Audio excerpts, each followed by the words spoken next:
statistical information about. Friends, I would like to welcome you all in this very sir, some humming type noise is there. Yeah, noise is coming. I don't know from where this is coming.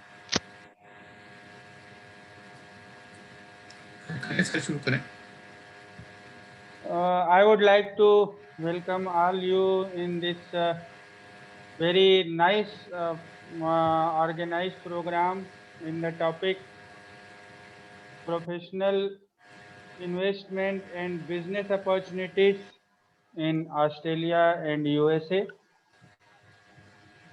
In this program, we have here as a chief guest for today's program our past president, CA Manoj Phadnisji. I welcome him by bottom of my heart. Vice Chairman of CIRC, CA Atul Agrawalji, I also welcome to you. Our speaker from Sydney, Australia, CA Yatinder Gupta ji, I welcome you all, sir. And Madam CA Aradhna Agrawal ji from North California, USA. Really, this is a need of hour when many young chartered accountants are thinking about opportunities apart from India in abroad and other countries of the world. So we have tried our level best to give them information and opportunities what they can achieve in foreign countries. For this, and small efforts have been made by the CIRC to organize this program, and I would like to thank CA Atul Agrawal ji for this logistic arrangement for the today's seminar. So friends, without taking much of your time, first I would like to request Vice Chairman of CIRC, Atul Agrawal ji, for his welcome speech. Sir, thank you, Shashi Bhai. Respected past President C.A. Manoj Phadnis, sir. Respected C.A. Yatinder Gupta ji, former Chairman and Chief Mentor, Australia Sydney Chapter of ICI. Respected C.A. And C.P. Aradhna Agarwal ji, former Chairperson, USA New York Chapter of ICI. Respected attendees present here for this today's virtual CPA meeting, where we are going to learn about what all opportunities, professional and investment opportunities are there in Australia and USA. And I'm sure we are also going to learn, like, if you would like to go for any outsourcing opportunity, then how can we start these outsourcing opportunity while we are sitting in India. And this kind of session will definitely be informative, not only for the senior members, but also for the young members, because nowadays, if I am correct, then, and our past president, C. Manoj Phadnis sir, is also with us. So I can, what I can say, like, the Indian Chartered Accountants are doing good. They are one of the wonderful professionals all over the world. And if I go in any of the country, let's say if I go to Singapore, Malaysia, I go to Gulf countries, everywhere the Indian Chartered Accountants are heading like anything. So friends, what I understand, let us, today we are starting with Australia and USA. Thereafter we will start with the Gulf countries, and then after that we will go for other countries also. So today is the first session, and we are going to learn a lot about what all opportunities are there. Definitely what all questions are this I have received, I have already forwarded to C. Yatindra Gupta ji. One more question I received about an hour back that I'll discuss, that is related to Aradhna ji. So once her session is over, I'll ask that question to Aradhna ji. So without taking much of the time, as the responsibility has been given by Shashi Khan ji for a welcome address in the absence of our chairman, CA Nilesh Gupta ji. I'm really thankful to Shashi ji, and now I would request to Shashi Chandrakar ji for further proceedings. Over to Shashi Chandrakar ji. Thank you, CA Atul Agrawal ji. And now I would like to welcome and invite CA Manoj Phadnis sir, past president ICI, for his speech. Sir. Thank you, Shashikanji, and our very distinguished regional council members, Atulji and Shashikanji, and the two esteemed panelists, one from Australia and one from US. So Australia, Sydney is 4 hours, 30 minutes ahead of us. So Yatindarji, it is late evening for you. Yes, Should be 9:30 if I'm not 9:30, mistaken. yes. 9:30. And आप हमारे घर के हो गए, अभी आपका Australia में भी घर हो गए. and see Anuradha Agrawal from US. So if you are on the eastern coast, you are 9 hours 30 minutes behind us. So it would be early morning for you. So a very pleasant morning to see Anuradha Agrawal.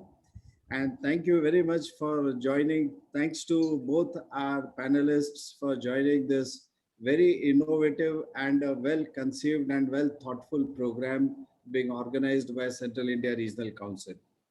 Friends, before I start off, let me express my deep felt and very sincere condolences to all the people who have lost their lives in this pandemic.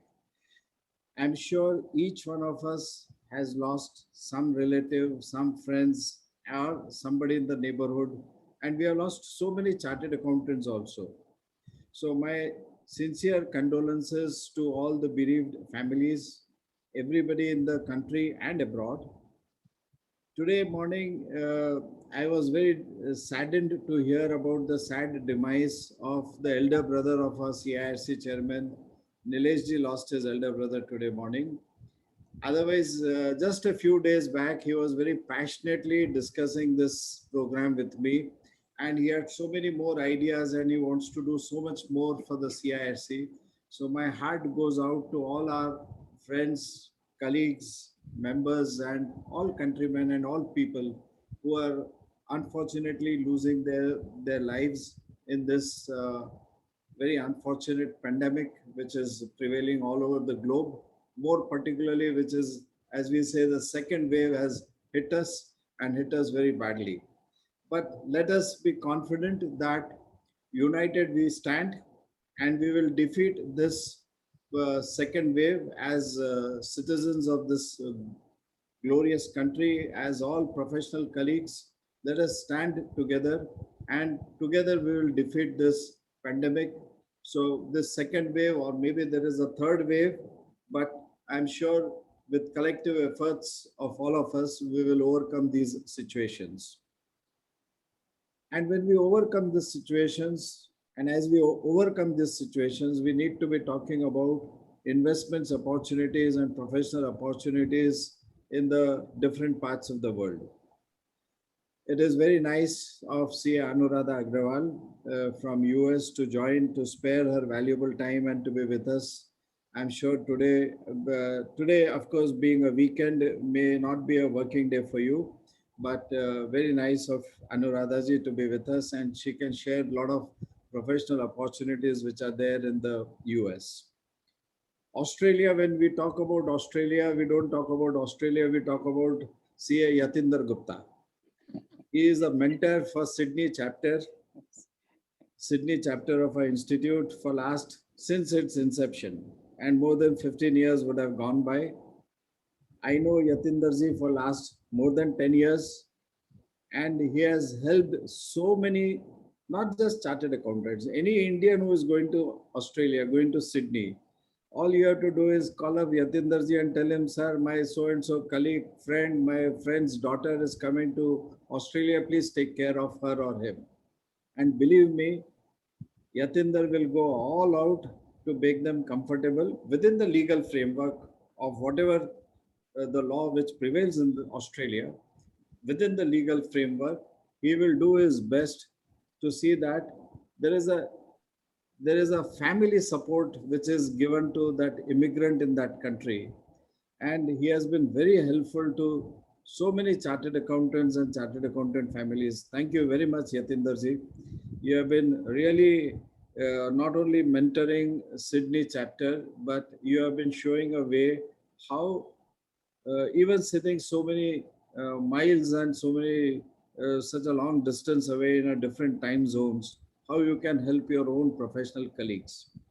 And today's topic, when you will be discussing the investment opportunities in Australia and the US, I'm sure our professional colleagues from the entire region, and there would be people from outside the region also who would have joined this link. All of them will stand to benefit in by virtue of the discussion that we have. Friends, we must bear in mind that both Australia and US are more expensive economies, more developed economies, and certainly more expensive economies. And therefore, there is an arbitrage available to any business which can get any activity done in a low cost economy. It's a simple economics. And therefore, in that sense, the business process outsourcing units started in the late 20th century. And after the turn of the century, it was for the professionals, the legal professionals, the medical professionals, and our accountancy professionals to also catch up and make best use of the time difference and also the best use of this economic arbitrage, which is to our advantage. But as both Yatinder and Anuradhaji would tell us, what is really important is to adhere to the world best standards. While we must retain the cost competitiveness which is there in India, but we must adhere to the standards which are prevalent in those countries. And if we are able to deliver services as per the standards available in US and Australia, keeping the Indian cost structure, then there would be enormous professional opportunities. And mind well, today India is also becoming an expensive economy. So we hear stories that instead of outsourcing work coming to India, it goes to Bangladesh, because Bangladesh is an economy which has huge talent. IFRSs were adopted in Pakistan, Sri Lanka, and Bangladesh before we adopted them in India. This is a reality. So if we want to do any accounting work for any Australian listed entity, they would like to have services rendered as per their standards. So these are very critical aspects. And therefore, we have to bear in mind that today we are becoming a more expensive country. Today, the rentals in cities like Gurgaon and rentals like cities in Bangalore are, are amongst the top globally expensive rentals. And today it is said that instead of India being the hottest destination, even countries like Philippines are becoming more favorite destinations because of the cost benefits. So there will always be certain advantages to us and there will be disadvantages. So the biggest advantage is we have a friend like Yatinder in Australia and Anuradha in US who are all out to help us in looking at these opportunities. So these are one of the striking advantages to us. And plus, given the talent that we have developed as chartered accountants, our skill sets, the kind of education which is available to us from our institute, the kind of resources which we have from our institute are really phenomenal. Let us not look at our institute as giving us opportunities in terms of getting us empanelments with banks and government departments. Let us look at the resources which, say, our institute through Central India Regional Council is giving us by getting the best knowledge available from our professional colleagues who are sitting in two different corners of the world. So I'll not take much of your time. Thank you very much, Atulji and Shashikanji, for this wonderful opportunity of meeting my very esteemed and very dear friend Yatinder over a virtual meeting and also meeting C. Anuradha Agrawal through this virtual meeting. Thank you very much to both the panelists. And like all my colleagues, I look forward to hearing from you. Thank you. Thank you, sir, for your valuable thoughts and words in this VCM organized by CIRC. And friends, we have two eminent panelists for today's program. First is CA Yatinder Gupta ji from Sydney, Australia, and second one from USA, Madam C. Anuradha Agarwal ji. So without taking much of your time, I would like to invite our first panelist, CA Yatinder Gupta ji from Sydney for his deliberation. Welcome, sir. Thank you. Thank you, everybody. Thank you, Manoj, for your kind words. You really made me emotional about when you said the way I help. I never thought I help anybody, but you said, but I'm helping. If I'm doing anything, I'm doing for my family. And when I do something for family, I don't think I'm doing anything. So this is how I look at. Um, so I'll just share my screen here and.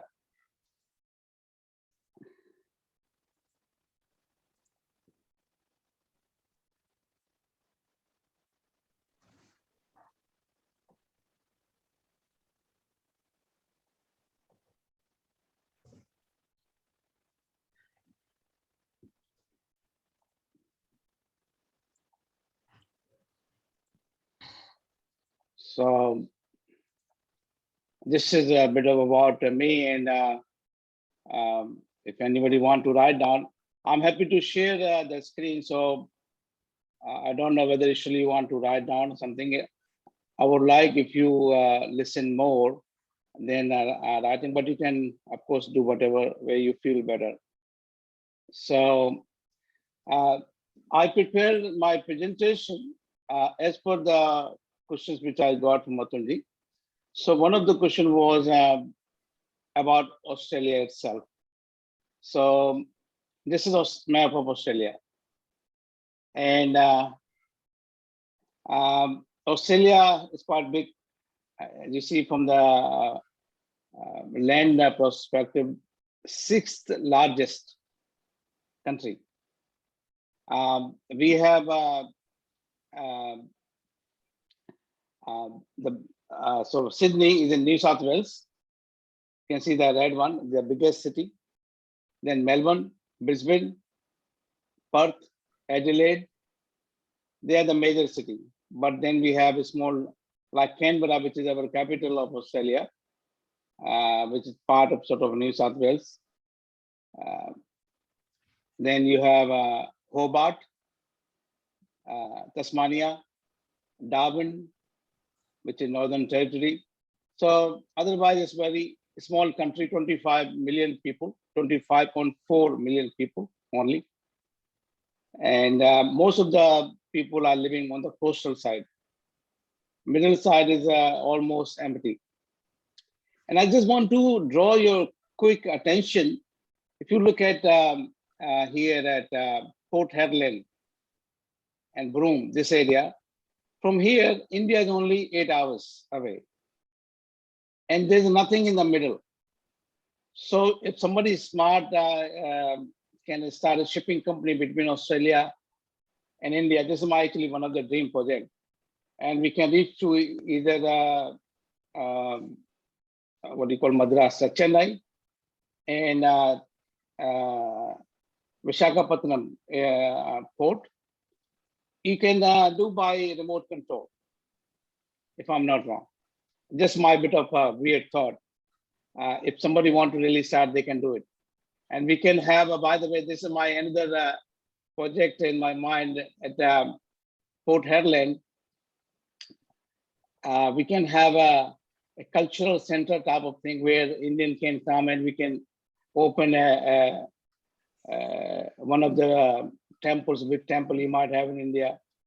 उसकी branch खोल के यहाँ पे सारा जो लोग तीर्थ यात्रा करने के लिए आए यहाँ पे. This is how I feel sometimes, but again, this is a weird thought.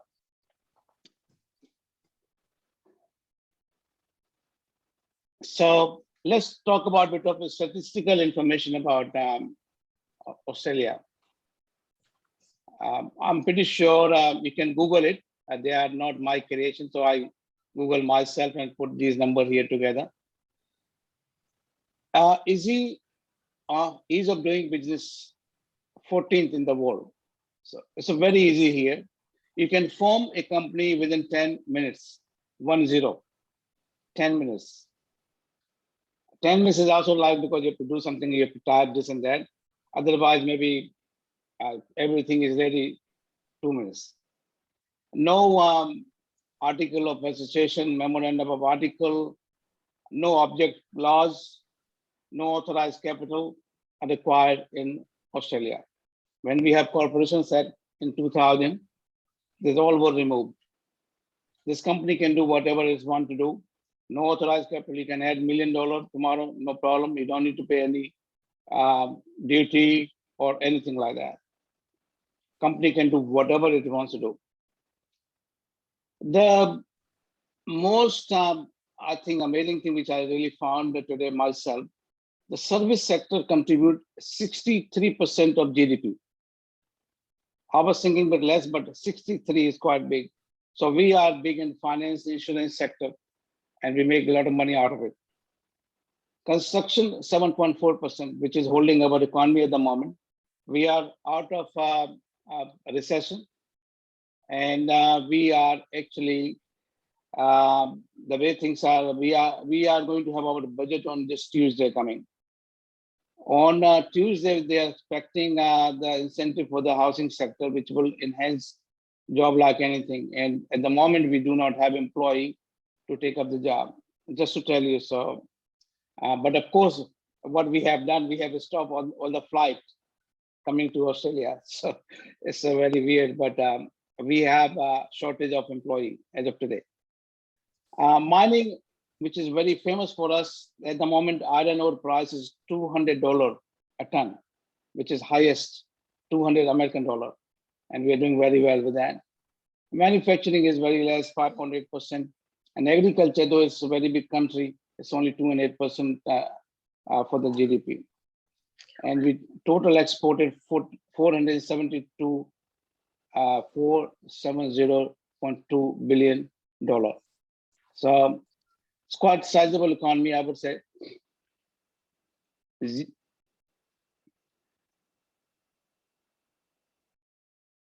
India is at the moment $3 trillion GDP, but Australia is 1.6 trillion.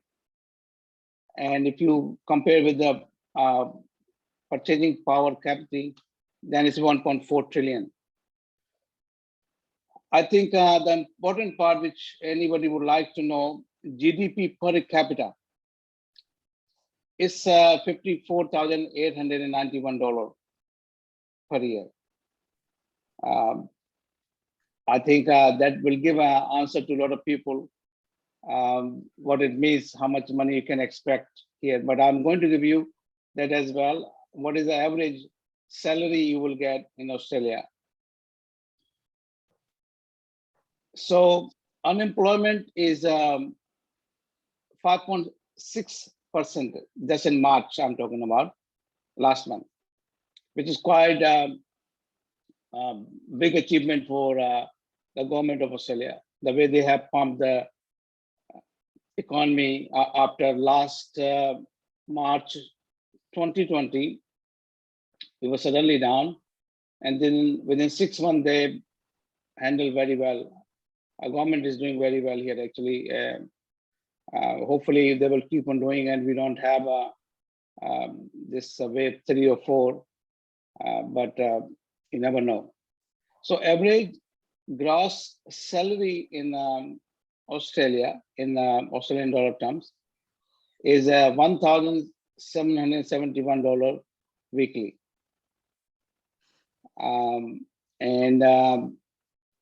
For all employees, they might have some part-timer or some casual or whatever. It's $1,300 per week. So this was one of the questions, how much money you can make. This is just an indication. Again, anybody who is coming to Australia, you have to prepare yourself. As Manoj was saying, you have to learn a lot of things. It does not work like that the way you have in India. And I always say one thing to anybody who comes to see me, that, and this one sentence I have, that Australia is not India. Now, it looks very simple. You will say, what the hell I'm talking about? I know it. But to communicate this one small bit, it takes 6 months, maybe 1 year to communicate this one sentence. So if you can prepare yourself for Australia, then you can make good money and whatever money you want to actually make here. This is the main industry I was talking about: finance and insurance services, construction, healthcare, social assistance, mining. So it's a very, very worse, but manufacturing is quite small here. We import almost everything. Car manufacturing is stopped here. Everything come from China, Japan, Korea. India, unfortunately, is ranking 30 in case of import, but we are exporting a lot from Australia. Mainly it is coal. 70. So Australia is exporting to India worth $15.3 billion. Out of that, 72% belongs to coal. And then you have other mine and ore and all those things.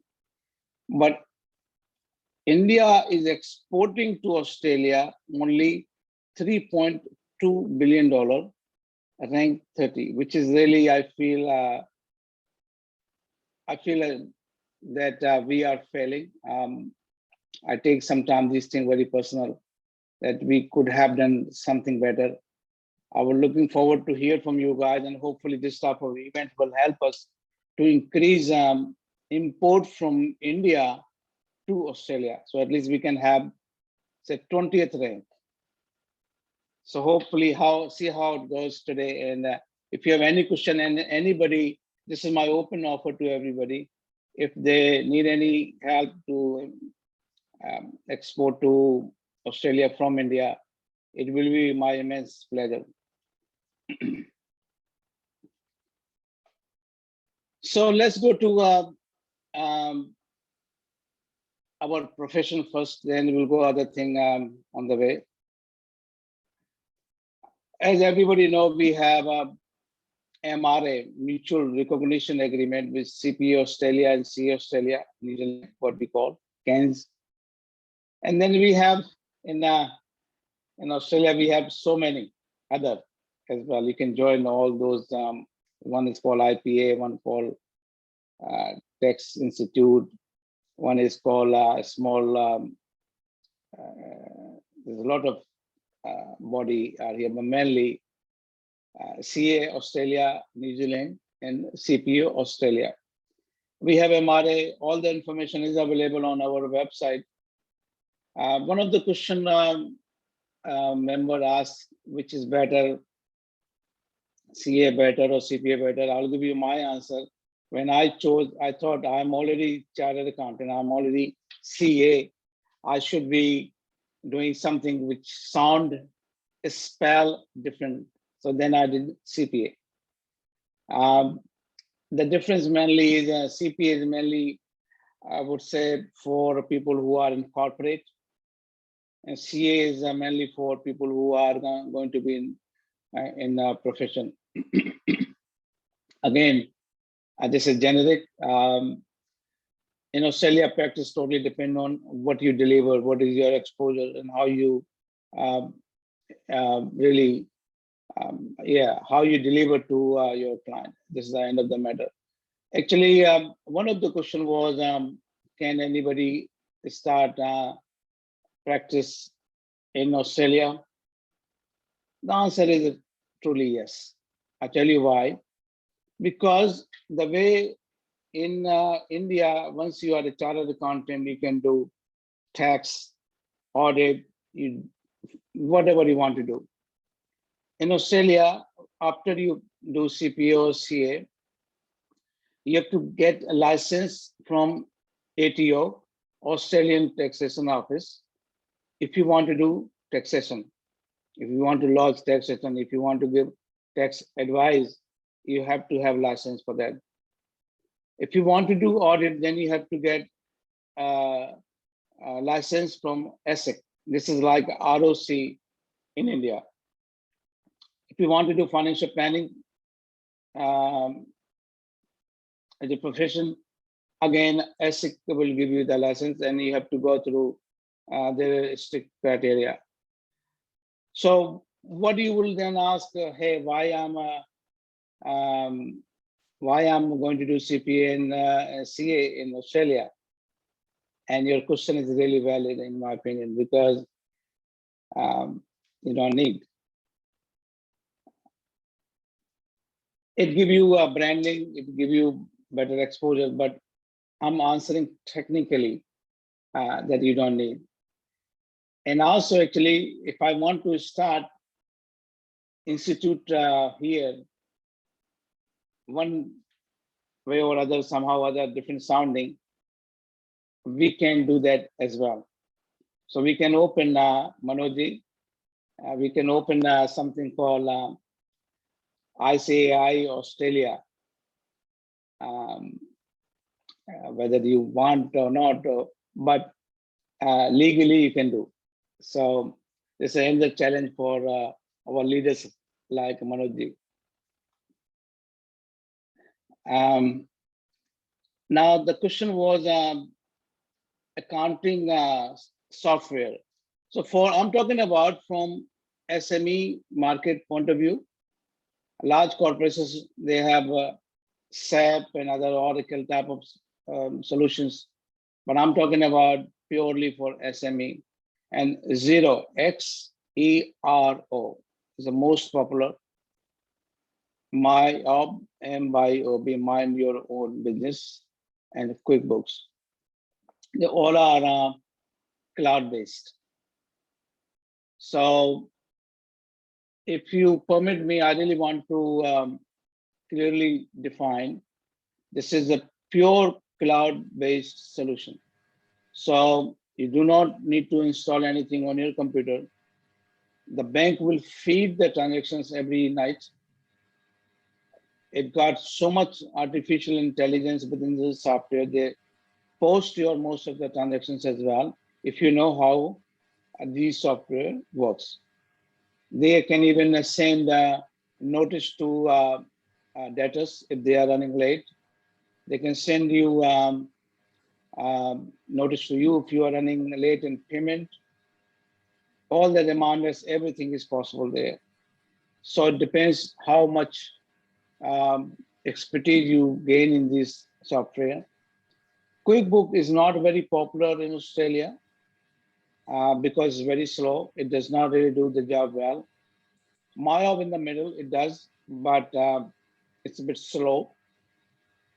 Xero is very fast, very advanced, and got all those tools which anybody love to do it.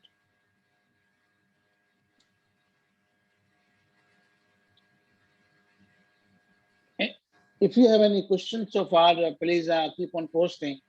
Then I will attend to those questions towards the end.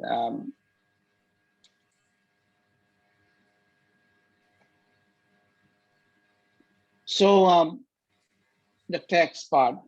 In India, we have really our approach that it's a tax and audit. In Australia, we have a bit different approach. Let me explain you what I mean. So number one, unlike in America, and rather he was telling me that in America you have a national income tax, then you have state, and perhaps you have a city as well. But in Australia, you have only one income tax, nation-based. GST, again, national, and FBT, fringe benefit tax, is also national. Only one, there's nothing different. But then you have some state-based taxes. So they are payroll tax, which is basically when you have employee and your, say I'm talking about New South Wales and SW, the threshold is $1.2 million per year. If your wages exceed $1.2 million, payroll tax. Land tax is on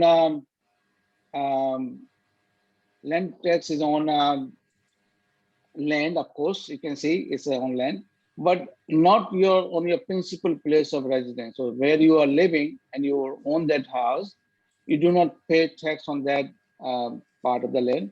But otherwise, if you own a investment property, warehouse or whatever, you will be paying a land tax push. So suppose the warehouse cost is $5 million and the land is $1 million, you pay only on $1 million. On agricultural land, you do not pay land tax. Stamp duty when you buy any property, not share, I'm talking about only property, then you pay stamp duty. So they are the three, I'm talking with major taxes here, not all. They are state-based. So for our accounting point of view, we are only actually catering need for payroll tax, not for land tax or stamp duty. So when we process wages for any client, and if the threshold is going up, we have to calculate the payroll tax and pay it. So this is normally how it works. So, and this is also part of the zero. Zero will give you all the report, and then you have your payroll tax number, and you can go to your website portal and you pay from there.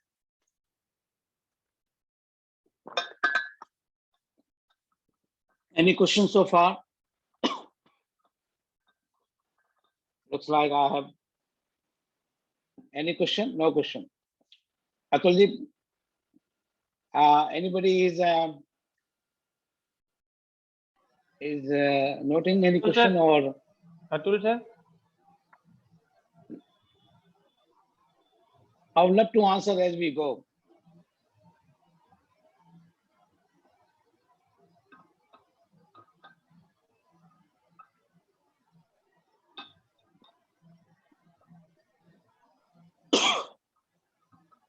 I think some people have raised their hand, so I was wondering if I can answer.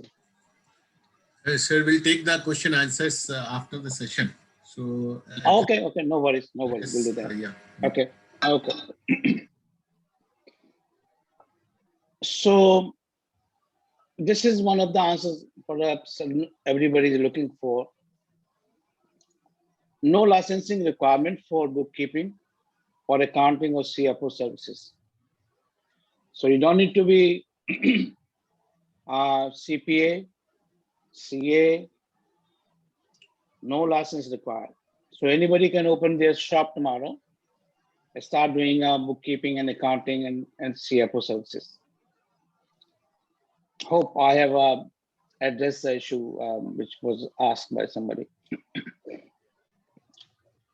Now,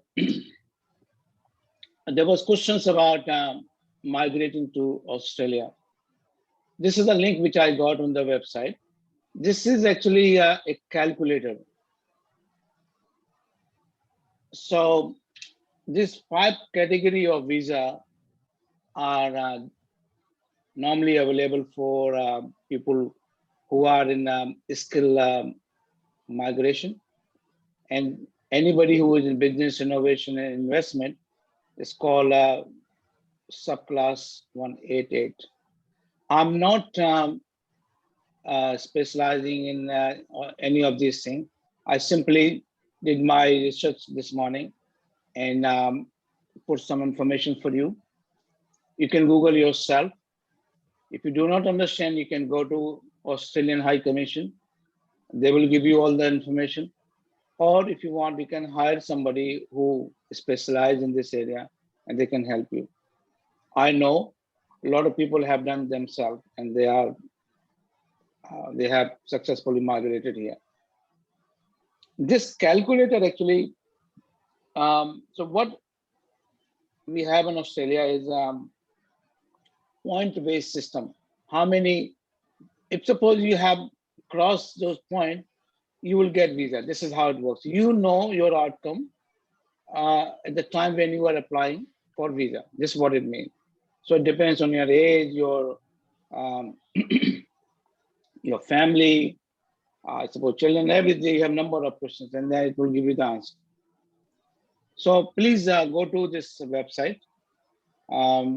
So if you want to note down, I'm holding this slide. Otherwise, this slide will be shared, and then you can take it from there. Investment in Australia. This is again, it's called FIRB, Foreign Investment Reserve Board. This is the board, Foreign Investment Review Board, sorry. It actually, it is for everybody, but everybody knows that Australia is not allowing one country very clearly because they wanted to capture the strategic resources of this country. It's not only actually resources, but also the institutions. They were about to kill Australia, in my opinion. Australian government has to bring a lot of these rules to stop this one country to take over. So what they are saying here, if you read, the Australian government welcomes productive foreign direct investment. It has helped build Australian economy and contribute to economic growth, innovation, and prosperity. To protect Australian interests whilst maximizing investment flows, certain foreign acquisition of Australian share and asset are reviewed by Australian Foreign Investment Review Board, FIRB. Most foreign investment proposals are approved. Once they are approved, here actually they will not change the law that tomorrow, unless again it's proven to be wrong and proven to be some type of smart way of entering in Australia. They want to stop it. You can all these things you can do business and investment and also profession by having a different type of structures in Australia which are available. So number one is a company, one shareholder, one director company allowed. Foreign subsidiary are allowed, 100% subsidiary are allowed, but they will be subject to audit.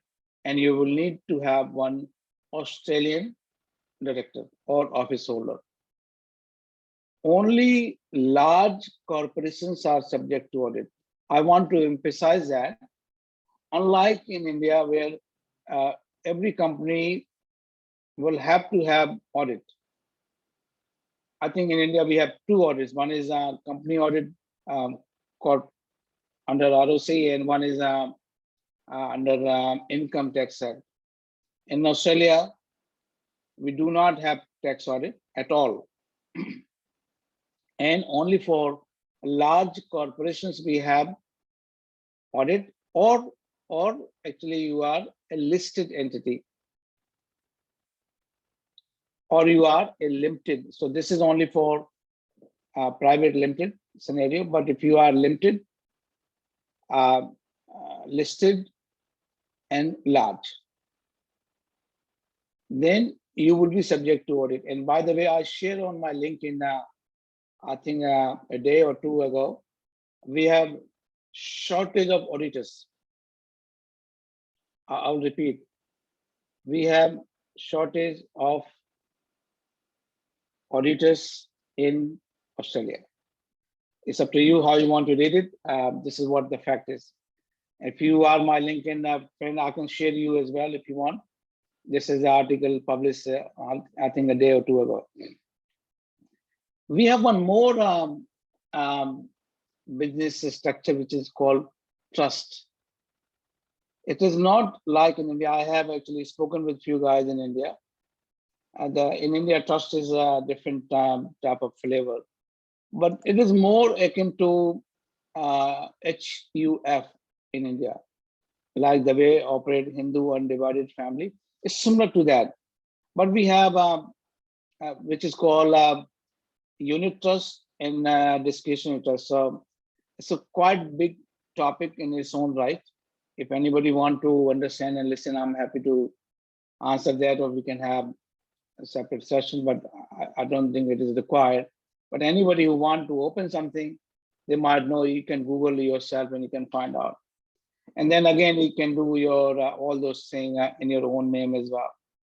But Australia is one of the second largest litigation country in the world I think first is always America, Anuradhaji, but Australia is second behind you. So if you have too much wealth here, people who would love to have a share of it, whether they deserve or not. So people generally do not own anything in their own name. They are always hidden in the trust or the company structure or something of that kind. In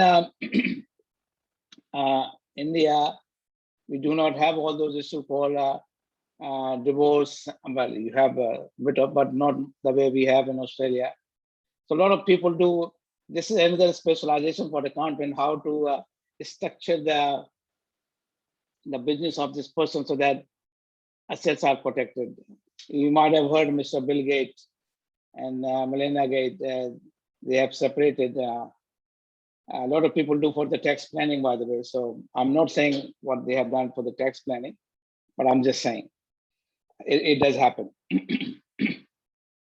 If you invest in Australia, or if you have business in Australia, your money is free. You want to take it out, no problem. You don't need to have any permission from Reserve Bank of India or Reserve Bank of Australia. The way we have in India, that you have to take permission from Reserve Bank of India. We have double tax treaty between India and Australia. Generally, what happens is you have interest, dividend, and royalty. Then you have to have a withholding tax. Otherwise, it's as normal as per double tax treaty.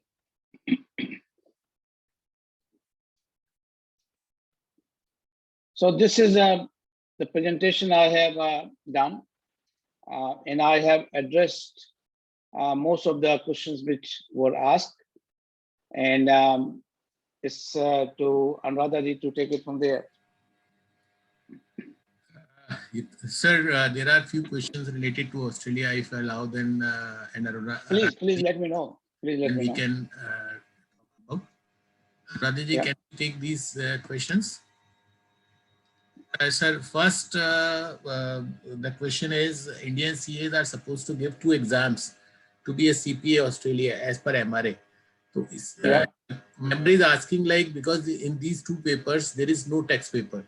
So how can we learn taxation and practice, like about the Indian, Australian taxes and all, and how can they start their practice there? This is the question, sir. Okay, so the answer is because I still remember when we were negotiating our MRA with CPA here at CA. Not everybody is doing profession here. People are also doing, well, I would say maybe only 20% people are in profession, otherwise 80% they are in corporate or other thing, other jobs. That's why we decided not to have tax as one of the paper. Unfortunately, this is just a recognition of your education and you become CPA. But my strong advice is to do additional subject on tax. Otherwise, it was not fair for everybody. There's a lot of courses are available. Yeah. Even CPA also have a paper. You can do that paper, and it's easy or whatever. If you want to do, you have to do this way. So another question from a member is asking for first challenges to get the clients from overseas, how that could be overcome. Like, is there any possibility of networking from the Australian firms or chartered accountants? Or yeah. So the few preparation you should do, and let's be very honest.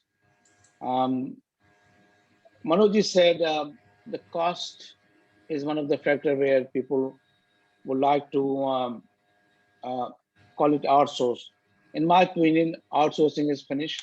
It's called offshoring, because this cloud software is basically here. So even say my staff, they may be sitting in my office or next door or next suburb, next city, or any other part of the world. It does not matter, because everything is in cloud. We do not have actually physical requirement of our computer assets. Everything is on cloud. So outsourcing is finished as offshoring. But the problem is this, again, the sentence which I mentioned at the beginning, Australia is not India. We have to learn a lot of things, what Australians do, what the way Australians do the things. Cost, even what Australia is willing to pay could be far, far more what Indian chartered accountant are getting today. I'm talking about today. But still, a lot of people discouraged to offshore their work to Indian chartered accountant. There's a two reason behind it. One reason is called attitude. Please forgive me. I'm talking very honestly, and I'm a victim of that, if you want to say. And I get this challenge rather on daily basis. People will say yes, yes, yes, no, sir, we'll do everything now. Trust me, but they do not adhere with that. In Australia, if you say 4 o'clock Friday afternoon, it means 4 o'clock Friday afternoon. You will get it. But it does not happen in case of India. Almost done mean nothing. So one is called attitude. The second one is you have to learn. You just can't keep on presuming. Suppose we have capital gains tax. In India, we have capital gains tax, I know, but they're too different. Everything is different. So there's a lot of learning involved. Now, if anybody is going to teach you and train you, firstly, very few people are willing to do in Australia because it's very expensive in Australia. It is actually training is considered a profession in its own right. Not everybody is a good trainer. So you learn, you can do some courses online as well. You can learn from my website, Google, and all those things. So number one, please, attitude. I see that attitudes may be so successful in India. I'm not denying that. It's working, but it does not work in Australia. And the second one is called technical know-how knowledge. So you have to learn the software, you have to learn the tax part, and then you should actually start taking any client from Australia, not before that. This is my humble advice to you. Otherwise, it give bad name to everybody, and it really give a bad taste as well. Sir, as you were talking about the softwares and the taxation and all, so is there any specific certification course or like you were talking about Zero, Mayo or QuickBooks? So are there any certification? I can send you some link. Yes, there are some small, they're not like big university, but there are some courses provided, and I can send you the link for that, and you can do the course from there. But they are all online course. Okay. I can send you that. Yeah, sir, one of the member is asking for, I believe you have already covered in your PowerPoint presentation. Kuldeep Aruraji is there from Vrindavan. He's asking for CA from India can provide services to Australia. What area is required there? So I believe you had already covered in your presentation, like for accounting and bookkeeping, no further qualification is needed. But for audit, taxation and all, yes, we have to go for the norms which are applicable in Australia. And I believe we have to go for is CA from Australia or a CPA from Australia, then only we would be able to go for the services as a chartered accountant or maybe as a tax advisor or maybe as a, and again after taking the license from there.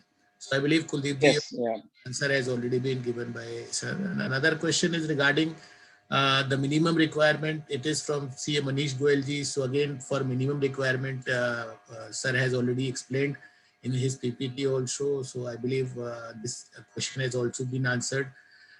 One question is very relevant, sir. One person can take more than one license, or only one license is required. Like if someone wanted to go for taxation and audit both, so can he take? Yeah, you can have, you can have any number of licenses.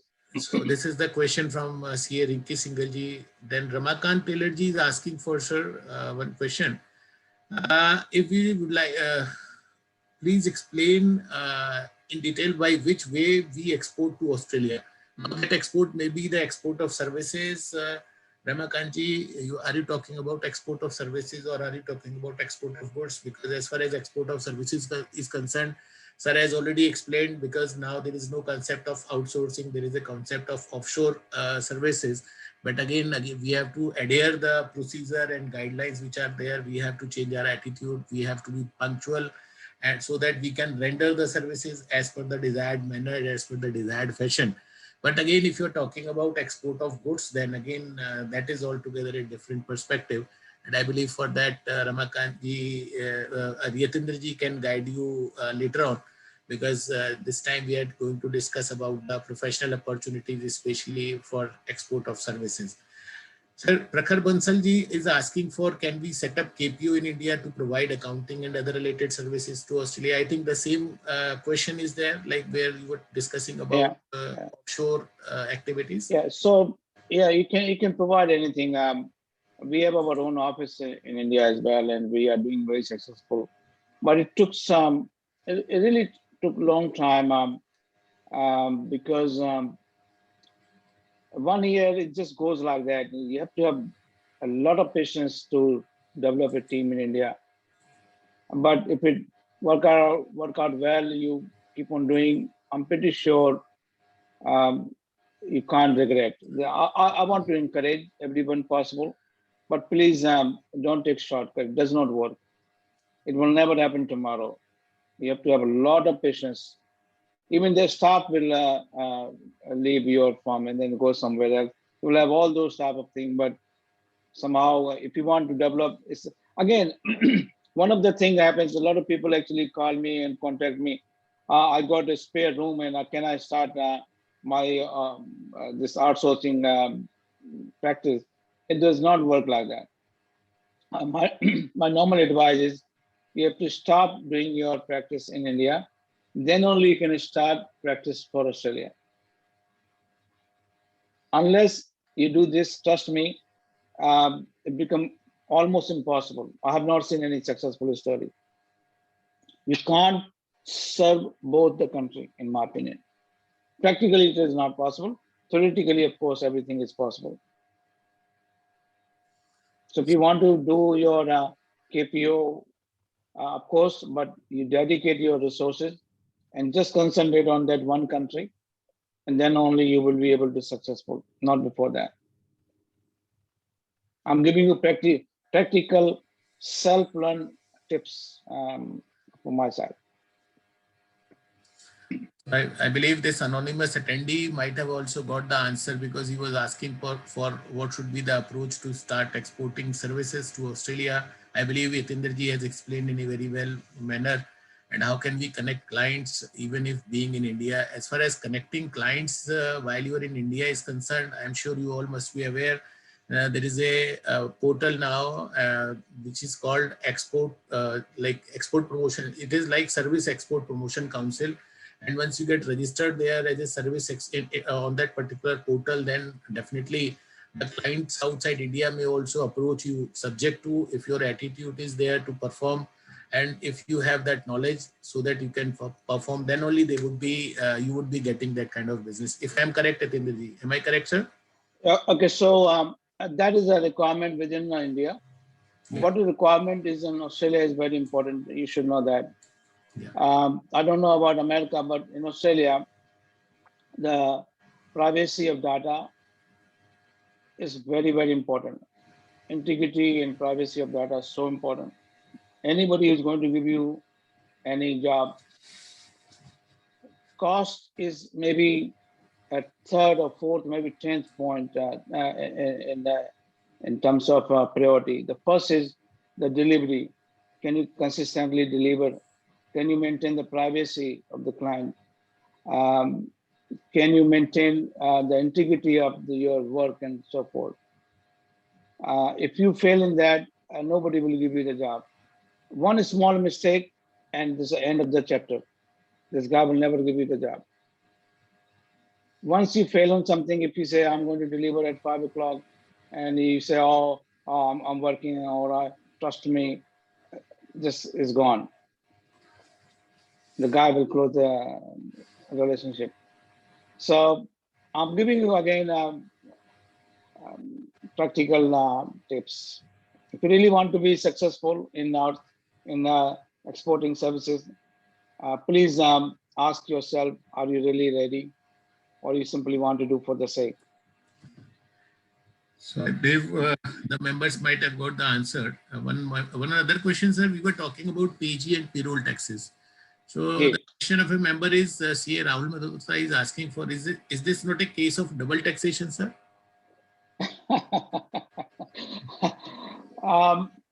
This tax is being hated by everybody in Australia. When we introduced GST here, this tax was supposed to go, but it's so lucrative. The state government are making so much money, they don't want to let it go. So you are right.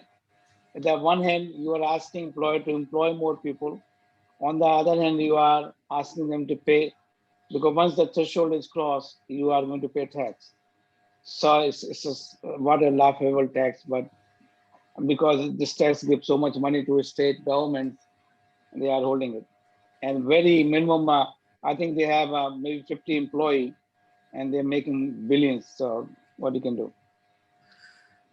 Sir, one member is asking, C. Ankur Goyal is asking, as you have mentioned that lots of opportunities are there in nowadays in Australia. So which side is good for looking for a job? If someone wanted to search a job there through CP Australia, then how can they get it, that particular? So Australia is not the same. Let me start from here. So Sydney is you can say financial capital of Australia. We have around Melbourne and Sydney, they are equal in population, 5 million, roughly. Around 100 and 200,000 people more in Australia, in Sydney. Then you have Perth, Brisbane, they are a smaller town. You can go to anywhere, but the job depends on what you can do. Here, everything is specialization. So even they will advertise a job that you are only doing consolidation. Jobs are only on reconciliation. Can you believe it? They will have a job on financial modeling and all those things. What I'm trying to say here, if you customize your resume in such a manner which meet the job description, you will definitely get a call. You will never get a call because you are a chartered accountant, you have passed the exam with 100% and golden and diamond ranking or whatever. You will never get a job in Australia. You will get a job, what you have done, and what reference you have. If you do not have any reference, you may not get a job. This is one of the difficulty our members face in Australia when they come.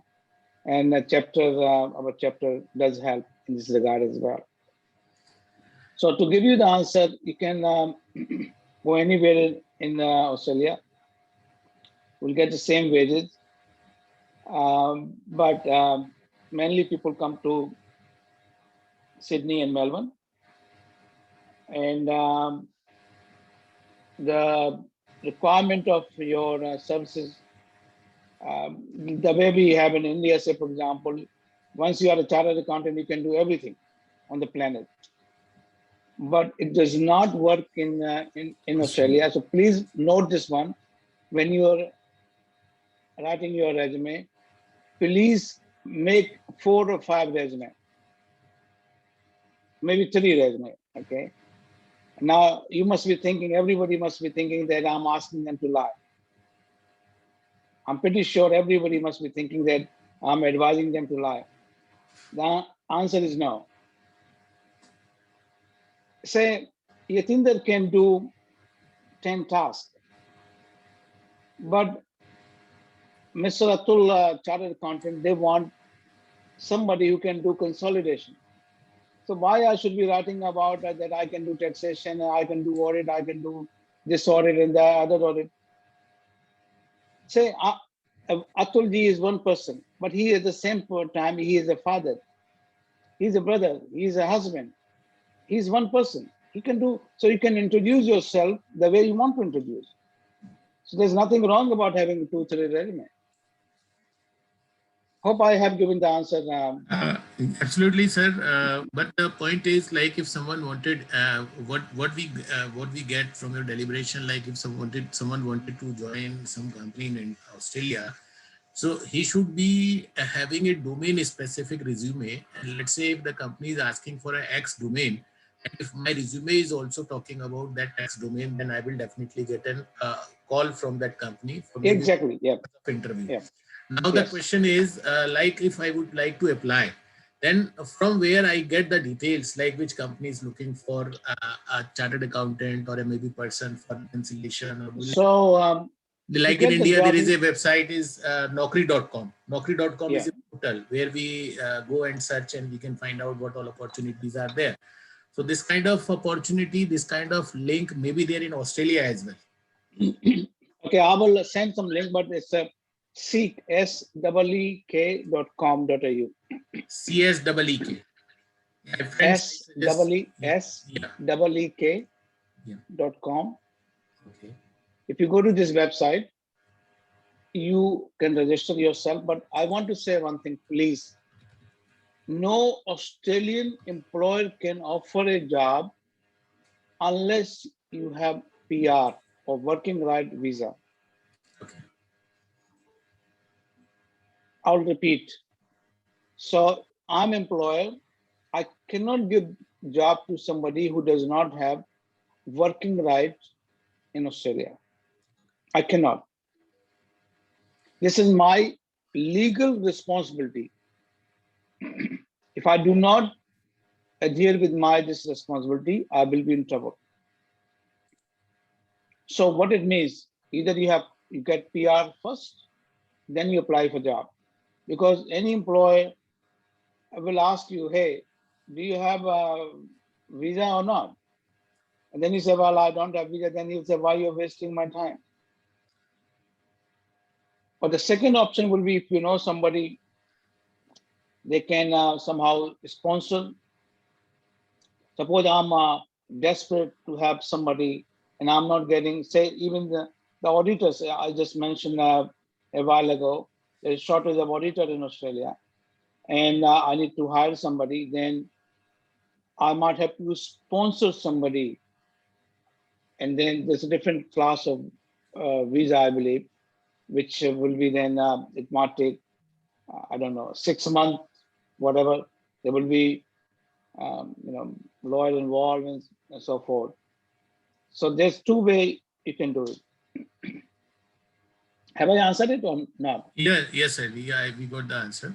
And I believe, sir, there is only one last question which I am going to ask from you. CA Gyata Khandelwal ji is asking for, by name, it seems that CA ANZ has broader scope than CA Australia.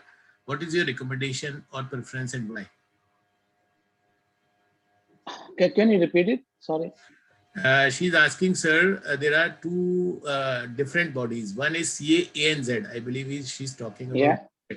And another is another is CPA Australia.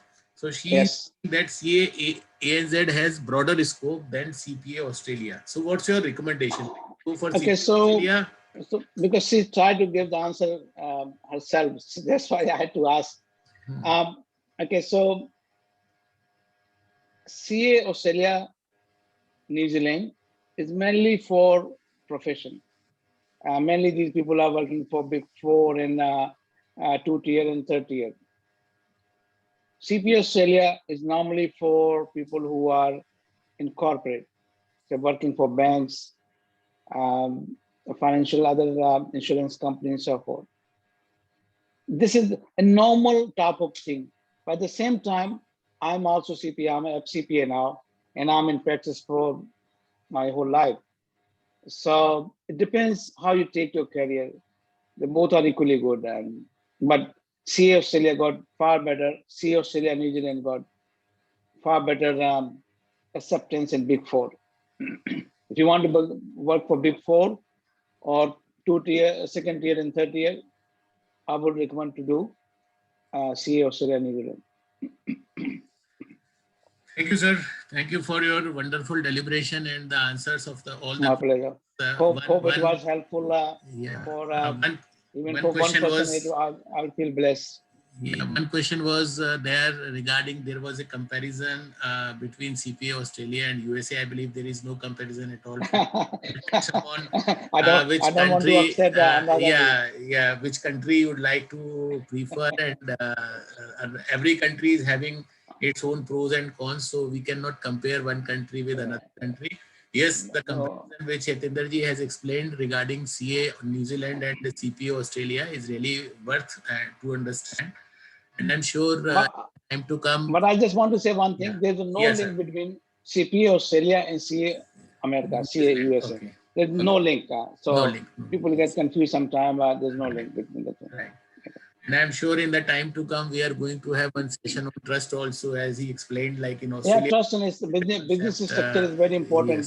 Anybody who want to pursue the profession, they should learn that part. And it will be my pleasure if I can help.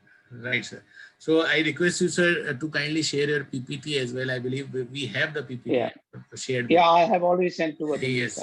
We are really thankful to you, sir, for this wonderful deliberation. Now I request you. Again, my condolences to all those people, and all the best wishes to all the people who are suffering. It's really very emotional, but see what we can do from here. Sir, here in India, what we have done from CIRC, on behalf of CIRC, we started COVID Task Help, and our all 49 branches are running this COVID Task Force, where they are rendering the services to the members and their families and their nears and dears. They are providing oxygen cylinder, concentrator, even medication, food. They are trying to find out the bed, ICU bed, and everything. And entire team of 49 branches, they are working day and night selflessly without. Oh, wow. They are even putting their own money for arranging. Yeah, exactly. So this is really a very great contribution which we are getting from all. It's a worth investment. The entire reason, especially the leaders and the senior members of the profession, they are supporting us. Yeah. So we are Thanks really a lot again. It's so great the work you're doing. And yes. Now I request Shashikant Chandrakar ji for further proceedings, sir, so that we can start the session of Aradhana ji, especially on US opportunities, as members are waiting for that also. So over to Shashikant ji for further proceedings. Thank you, sir. And I would like to thank CA Yatinder Gupta ji for his nice presentation for investment and other professional opportunities in Australia. And now I would like to request and invite CA Aradhana Agarwal ji from North California, USA for her deliberation. Madam, welcome. Thank you, Shashikant ji, and thank you, Atul Agarwal ji, CA Yatinder Gupta ji, my fellow chartered accountants and aspiring chartered accountants. It's a privilege to be here. Thank you for providing me the opportunity to be here with you and provide some insights on the opportunities in USA. So, and thank you, Yatinder ji, for great insights on how one can do business and investment opportunities in Australia. And one thing, like the way Yatinder ji mentioned about integrity, about attitude. So I wanted to re-emphasize that, because those things are very, very, very important. And let me say it again, that the way we are raised in India, the way we work in India, it does take time when you come to Australia, when you come to USA, to adjust to those settings. So you do want to make sure that your attitude is right. You always have to be in that learning mode where you just have that feeling that, okay, I'm here to learn. So every day you just promise yourself that I'm going to be a better person than what I was yesterday. Attitude, and as Yatinderji said, confidentiality is very important. And of course, don't pretend to be somebody or something that you're not, because sometimes we try to brag about things. We may try to beef up our resumes, showing that, you know, we have done so many things. especially USA is not about all those things. You don't even have to show your degrees. We don't go there. When people are hired, we don't go with the portfolio of our credentials or degrees and show it. It's just, it runs on trust, because people can figure it out in a few days if you don't know something and if you have said on your resume. So just be honest, because people are very open to your learning attitude. And if you can show that it doesn't matter if you don't know something, it's okay, because there is always that first time for everybody. So just be very open, show that honesty, and then the opportunities are unlimited.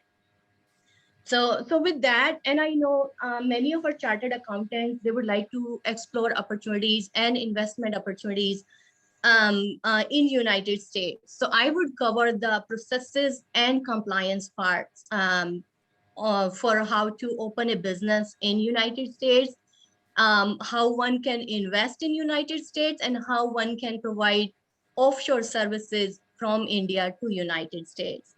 So just wanted to mention that US is one of the most welcoming countries to the foreign investors.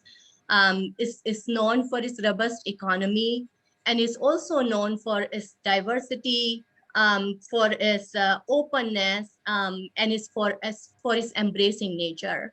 Actually, it's called it's called a melting pot, where all the different cultures, different backgrounds, variety of people, they assimilate in one. So people are very open to learning about who you are, where you come from. They give you a space to learn things, to prove yourself. So US is definitely one of the most attractive countries where one would want to come or invest. And before, let me share my screen.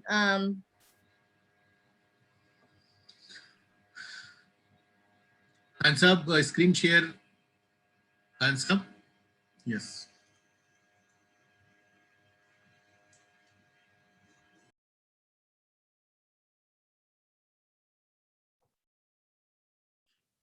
Can everybody see my screen? Yes, ma'am. Yes, visible. Okay, thank you.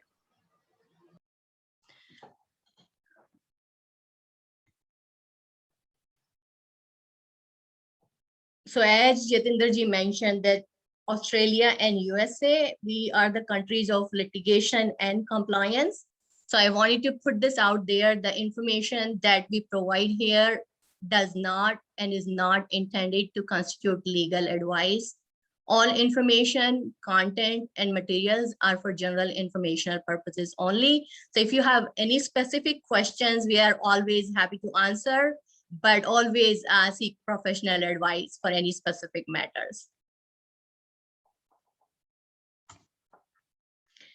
So a little bit about America, some general facts. So the GDP for 2020 for America was about 20.93 trillion US dollars. The GDP per capita for 2020 was over $57,000. So you can tell how much a general person makes or earns and what that living style of that person would be. The main industries here are real estate, finance, insurance, healthcare, information technology, logistics and transportation, energy, advertising, and marketing. The 2020 population was about 331 million, and it's the largest importer by value, about 3.1 trillion US dollars in 2019. Is the largest economy in the world, and is the founding member of the United Nations, World Bank, International Monetary Fund, and NATO. So it's kind of on the top from the political standpoint and also from the economy standpoint.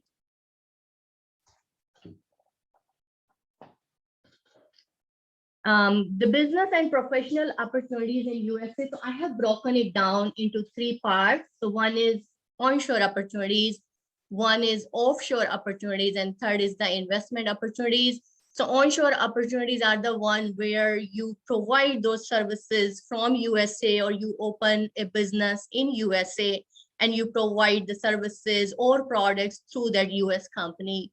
The offshore opportunities are more for like where you are still in India or you are still in that foreign land and you are providing services or products to United States. Investment opportunities are more like buying businesses or investing in stock markets, investing in land. And I will go over all three of them one by one, and I'll explain all the processes step by step. So let's first talk about the onshore business opportunities. So the first question, and I get that question a lot from people, can I open a company in USA if I'm not a US citizen, if I'm not a US resident, if I don't have any US identification? So the answer is yes. And US is, as I said, it's a very open country. There are no specific requirement as such, like the process of opening a company by an American citizen and the process of opening a company by a foreign national, they're pretty much the same. There may be, some additional documents, or maybe because, some of the things that can be done online if you live in United States and if you have US identification. But other than that, it's pretty much open to anybody. There are certain types of entities that are allowed only for the US residents, but other than that, you can be in India and you can open a company in United States. The second question is, what kind of entities, business entities, can I open? So mainly, and I mean, it's a very big topic and we can spend hours and hours on that, but I can summarize it for you. So there are three different business structures. One is called liability company. The second is S Corp, which is basically an LLC, but it basically chooses to be taxed as an S Corp. And third is the corporation. So for you as a foreign national, you have only two choices. One is the LLC and one is the corporation, because for S Corp, US requires for you to have the social security number, which you would not have if you are not a US resident or you don't have any kind of US identity. So when you open that company, you can be the director of that company, you can be the shareholder of that company, and you can be the 100% shareholder of that company. So it's not like, oh, you have to have 3 directors and one should have like at least 50% or 51%, for the compliance purposes. So only one person can open the company. That person can be 100% shareholder, 100% director. So the only caveat is that you cannot, if you are a foreign national and you don't have a work visa or any other visa, for you to qualify to work in the United States, you cannot work. Even if you own that company, even if you are a shareholder in that company, you cannot be an officer in that company performing the tasks and getting paid, because that falls under the employment. And for employment, there are very, very specific requirements what you need to do. So do I need visa to work? Yes, you would. So you can own the companies, but in order to work, even for that company or for anybody outside, you have to have visa. And there are different types of visa. Again, I'm not an immigration expert, but this is, definitely, I just wanted to put it out there for the knowledge of our members. So there are different type of visas. One is E1 treaty trader visa, which is basically is the visa holder is only allowed to work in the activity for which they were approved for when the visa was issued. So it's a very specific visa for very specific activity. The E2 treaty investor visa is basically, it allows you to travel in and outside of US and work legally in the business that is your primary investment vehicle. So let's say if you have invested in a business and then you want to get that E2 treaty investor visa, So you can travel within US, outside of US, and in and out of US, and work for that specific company. E5 job creation visa is a little bit expensive because you would have to invest a certain amount of money. And currently I believe it's $1.8 million. And then you have to create jobs, I believe 10 jobs in 2 years. Once you do that, then you are eligible. You can apply for the green card for yourself, for your spouse, and for your minor children. L1 visa, you may have heard a lot, is a multinational transfer visa. So it's basically transferring your employees, your executive employees from one country to another. And usually it's issued for 1 year, but then it can be extended. H1B visa is more for the skilled workers. So people like you, like chartered accountants, lawyers, engineers, they get H1B visa. So this is a non-immigrant visa. So basically, the concept behind is that you get that visa, and then you're telling United States that, okay, we are coming here just to kind of provide these services, but we have absolutely no intentions to stay here. So those are the visas that you can look into to see, what visa, if you really want to work in United States, so you would have to have some kind of visa. Then I know, like, when we incorporate companies in India, and I don't know how it is now, but it used to take very long time. Here, the processes are very, very simple. Sometimes you don't even, if you do some research, of course, you have to be willing to do some research and find out, but you can open the company yourself. You can go online and then just fill out the forms. And those forms they take about only 15-20 minutes, I would say. And then the approval might take, and US is very decentralized, the process. So you have to incorporate your business at the state level. And then the number of days it might take would depend on that particular state that you wish to file your incorporation in. So, but I would say it usually takes, the approval can come within hours to about 2 weeks maximum for the corporation and LLC. So still pretty quick, if you are looking into doing some business and trying to open a company here.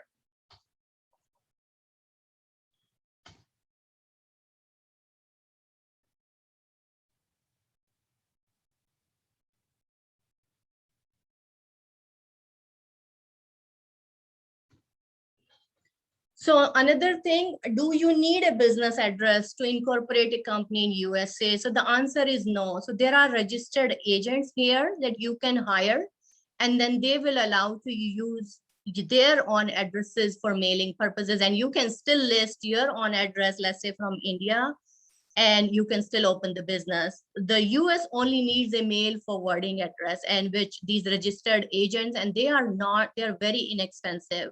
And you can hire them, and they will provide the address for you where you can have all your mails forwarded. And then those registered agents, actually, then they will scan all the paperwork, and then they will email them to you so that you know what's going on, what kind of documents you're receiving from the state or the central or federal government. You can also create a branch of your Indian company. So it's very easy. You will again create LLC or corporation. And then how the shareholding would work, that would determine that this is a branch of Indian company. So it's the same process, nothing complicated, but very, very easy. So once you have incorporated the company, then what is the process of maintaining that corporation? What are the requirements? What is the compliance? And as I said, because it's very decentralized to the state level, so the annual requirements, they are determined by the state that you have incorporated your company in. So most of the states, they will ask for the annual filing, which is if there are changes in the members, if there are changes in the shareholders, if there is change in the address, so you are supposed to notify the state. The corporations, they are a little bit tricky because you have to, the compliance is a little bit more stringent, I would say, when it's a corporation, because you have to have shareholders meeting minutes, you have to have board of directors meetings minutes, you have to adopt the bylaws of the corporation. So a little bit more formalities, but nothing like, really complex. I would say once you start doing it, you do it for 1 year, 2 years, it just becomes like a usual process. So nothing that would intimidate. Do I need an EIN number? So EIN number is called employer identification number, or is also formally called federal tax identification number. So yes, you do need that. And the process is, once you open the business in US, you will apply. This comes from the central government. Here in US, we call it federal government. So you apply it to the federal government, and then they will issue it. Since you will be a foreign national, so usually the process is pretty easy here for people like us who have the US identification. It really doesn't take long. So we can apply online and it comes back like in 2 minutes, I would say. And then the letter comes maybe in a couple of days. But for you guys, it might take maybe, I would say, a few weeks, couple of weeks, but not really too lengthy. So now the real challenging part is, do I need to pay taxes on all my income? And that's an area of where it really depends on your residency status.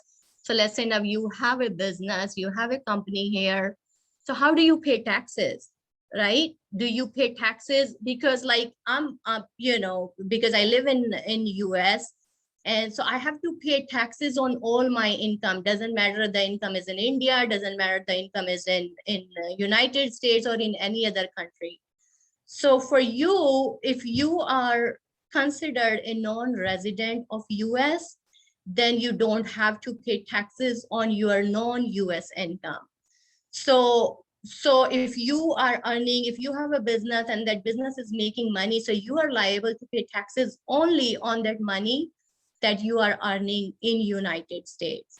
So and then remember that the residency status from the immigration purposes is totally different than what it is for the taxation purposes. So for immigration, you are resident only if you have all the immigration paperwork. For the taxation purposes, if you pass the substantial presence test, you will be considered a resident even when you don't have a green card, you don't have a citizenship.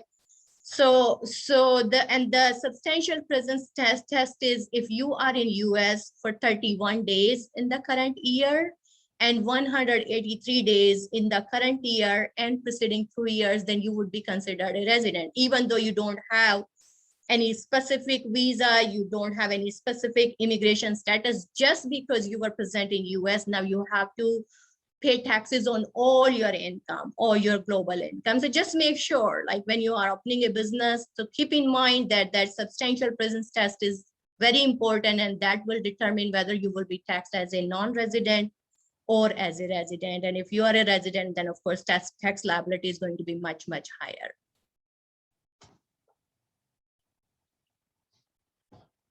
So investment opportunities. So can you invest in US stocks? So US is again very open. There are no provisions, no restrictions, no requirements for you to be a US citizen, to be a US resident, to own stocks in the US companies.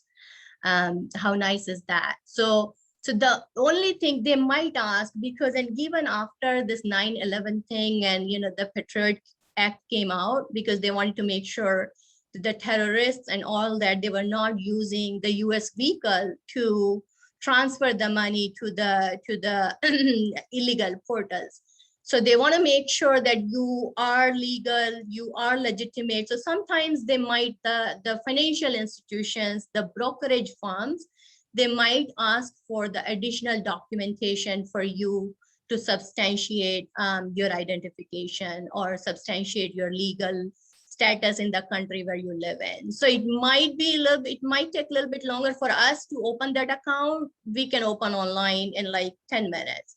But for you, some brokerage firms, they'll ask for more documentation than others. So it varies, but yeah, that is other than that, you can own any stock in any US companies. There are absolutely no restrictions. the tax implication, right? So now you own the stock, and then do you pay the taxes on the capital gains that you made on those stocks when you sold them? So if you are a resident for any reason, because you pass the substantial presence test, then of course it's a whole another story and you'll be paying taxes. But if you are a non-resident, then you don't pay taxes on the capital gain that you had on stocks. Of course, you'll be paying those taxes, or you'll be reporting in your country of residence, but not in US. Unless those capital gains or those companies, they issue dividends. So you are supposed to pay income tax on the dividends, but not on capital gains. So there are two parts. So what happens, like when you buy the stocks in the company, when they declare the dividends, you might get some dividends. So the capital gain is excluded from the taxes, but the dividends are not. And the US the US agent is supposed to withhold 30% on that dividend from the income that you made. So dividends are taxable, but capital gains are not. So you may, if you do it, you may want to strategize that. So if you are buying US stocks, so keep in mind that you will not be paying taxes in US, but you'll be paying taxes in your country of residence. Can I buy real estate in USA? Of course. So there are, again, absolutely no restrictions. You can buy a real estate here. You can have as many properties as you want. For the mortgage, you can even apply for the mortgage being a foreign national. How it gets approved, what interest rate you would get, that depends. Because like the process is going to be different, because you will be getting maybe a foreign loan or something. But if you have cash, you can even put your cash like the way we do in India, like just buy properties here and invest it is here. You can rent it out. So you can treat it as an investment property, but the rent is going to be taxable. So the rental income that you would derive from those real estate. So the US agent is supposed to withhold 30% income tax on that. But let's say if you don't want to, so there is alternative to that. So let's say you don't want to pay that 30%, and that rental income is the gross. So let's say if you had rental income of $50,000 and you had expenses of $20,000, so that 30% withholding is not on the net profit or net rental income, is the 30% on your gross rental income, which is $50,000. But you have an alternative to choose the net basis election, which means you're saying you are electing it that this income is connected to the US trade or business. And when you do it, of course, you'll be paying taxes in US and you'll be paying estimated taxes and all that, but you will be able to take the deductions for all the expenses that you incurred on that property. How about estate taxes? So you have all these assets here, you have brokerage account, you have cash here, you have your business here, you have your investments here. What happens? Do you pay the estate taxes? And the answer is yes. And the exemptions limits are different for the US citizens or residents versus if you are a non-resident. So the exemption is the first $60,000 for if you are a foreign national. After that, you would have to pay the estate taxes, and there are different slabs depending on how much assets you have in the United States.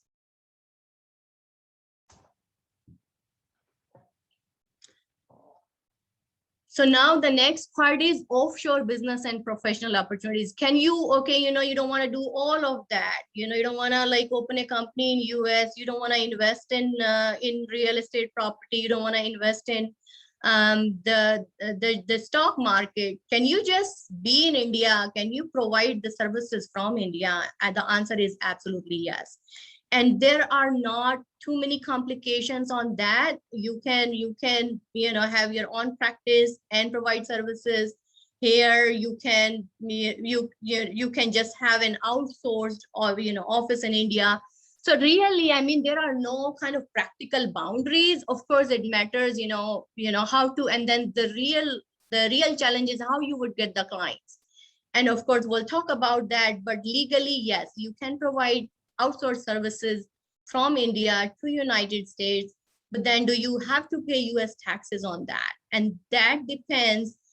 If so, there is a treaty between US and India. So if you earn from one country, but you reside in another country, so you can take advantage of that tax treaty. So you would not have, so as long as you submit a form, it's called W-8-BEN, and for the corporations, it's W-8-BENE.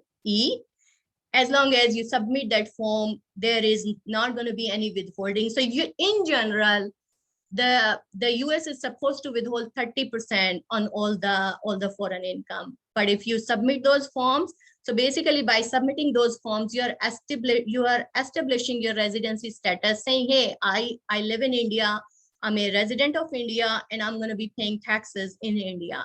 So once you do that, then US government is okay, you are taking advantage of this tax treaty, and we're fine. And then there is another option. So what happens, like there is another form which is called 8ECI, so which basically applies that the income is effectively connected to a US trade or business. And what that means is then you are liable to pay taxes in US for the income that you earned in US.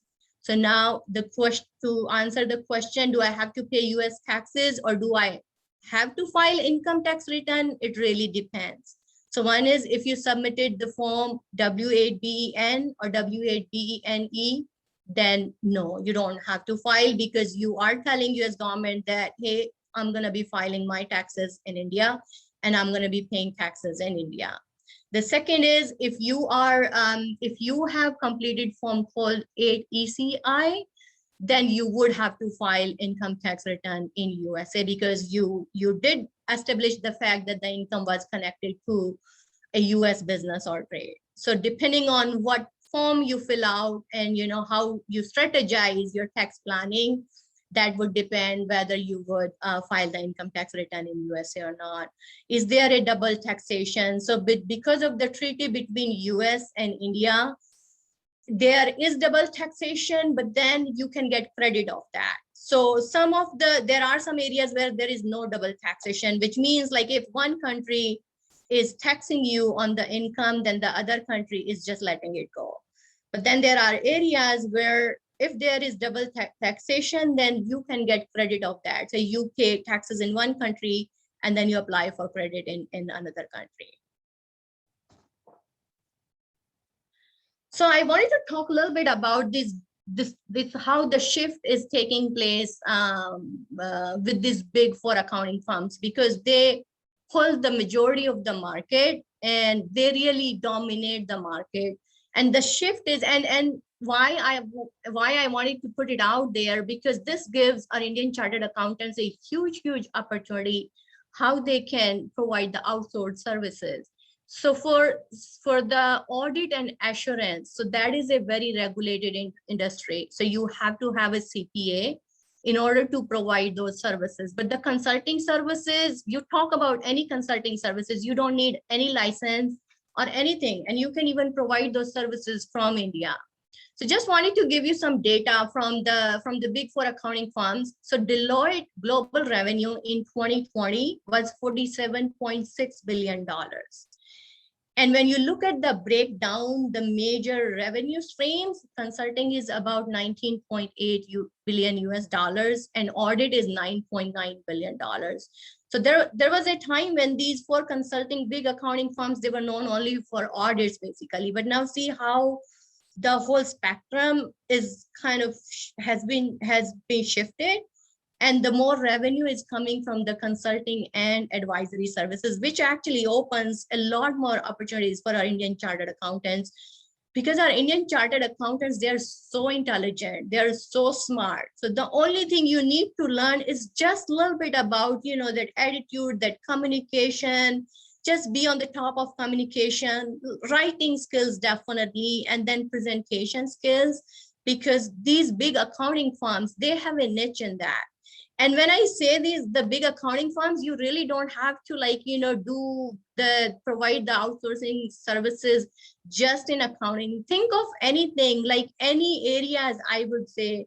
So for example, think of artificial intelligence, think of the merger and acquisition, think of the foreign acquisition, think of any industry or any services. Think of, for example, like the other day I was reading something and they were talking about, how these cards these days that you put when you go for grocery shopping or anything, you just put items in the cart and then you have to take it out to check it out. So people are thinking to kind of streamline that process so that the artificial intelligence, it would just scan those items while they are in the cart. So you're not wasting your time taking it out and putting it back in the cart. So just think of anything, any platform, IT services, of course, accounting, you guys are the experts, so I don't even have to mention that. But the reason I'm saying that is the whole, so many areas are open for you. So don't limit yourself. There are so many areas that you can, even just sitting in India, you can provide those services to US clients. Of course, nothing happens overnight. So you would have to kind of, build your reputation. You would have to work towards it. And, it might take some time, but don't get disappointed with that, because, once you start working on something, you will get the business. And try to do the networking, try to connect with US CPAs, try to connect with the companies here, and then try to kind of reach out, try to present yourself and what you can offer. Always try to build a niche, because if you would just say, hey, I'll do the some kind of the general work or accounting work, you might get it, and unless you scale it really won't make sense. So you have to, if you are getting into something where there is not a niche, then you might want to scale it. But if you want to get into some very specific industry with specific niche, the market is huge.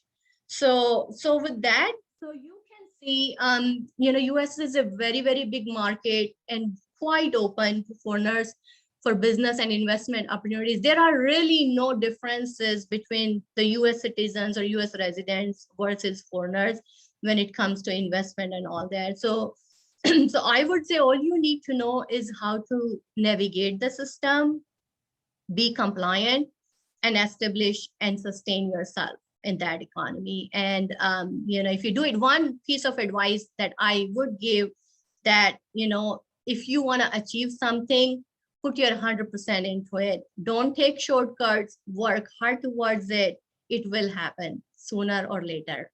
Thank you and good luck. Aradhana ji, there are so many questions for you as well. Sure. I believe I am audible, right? So you are audible. First and foremost question from CA Pankaj Goyal ji is there. We need some insight how to get audit/tax related work from USA. Being a US CPA, like he might have completed a CPA maybe from a US, and he wanted to know, like, if he wanted to go for an audit and tax related work, then how can he get that kind of work?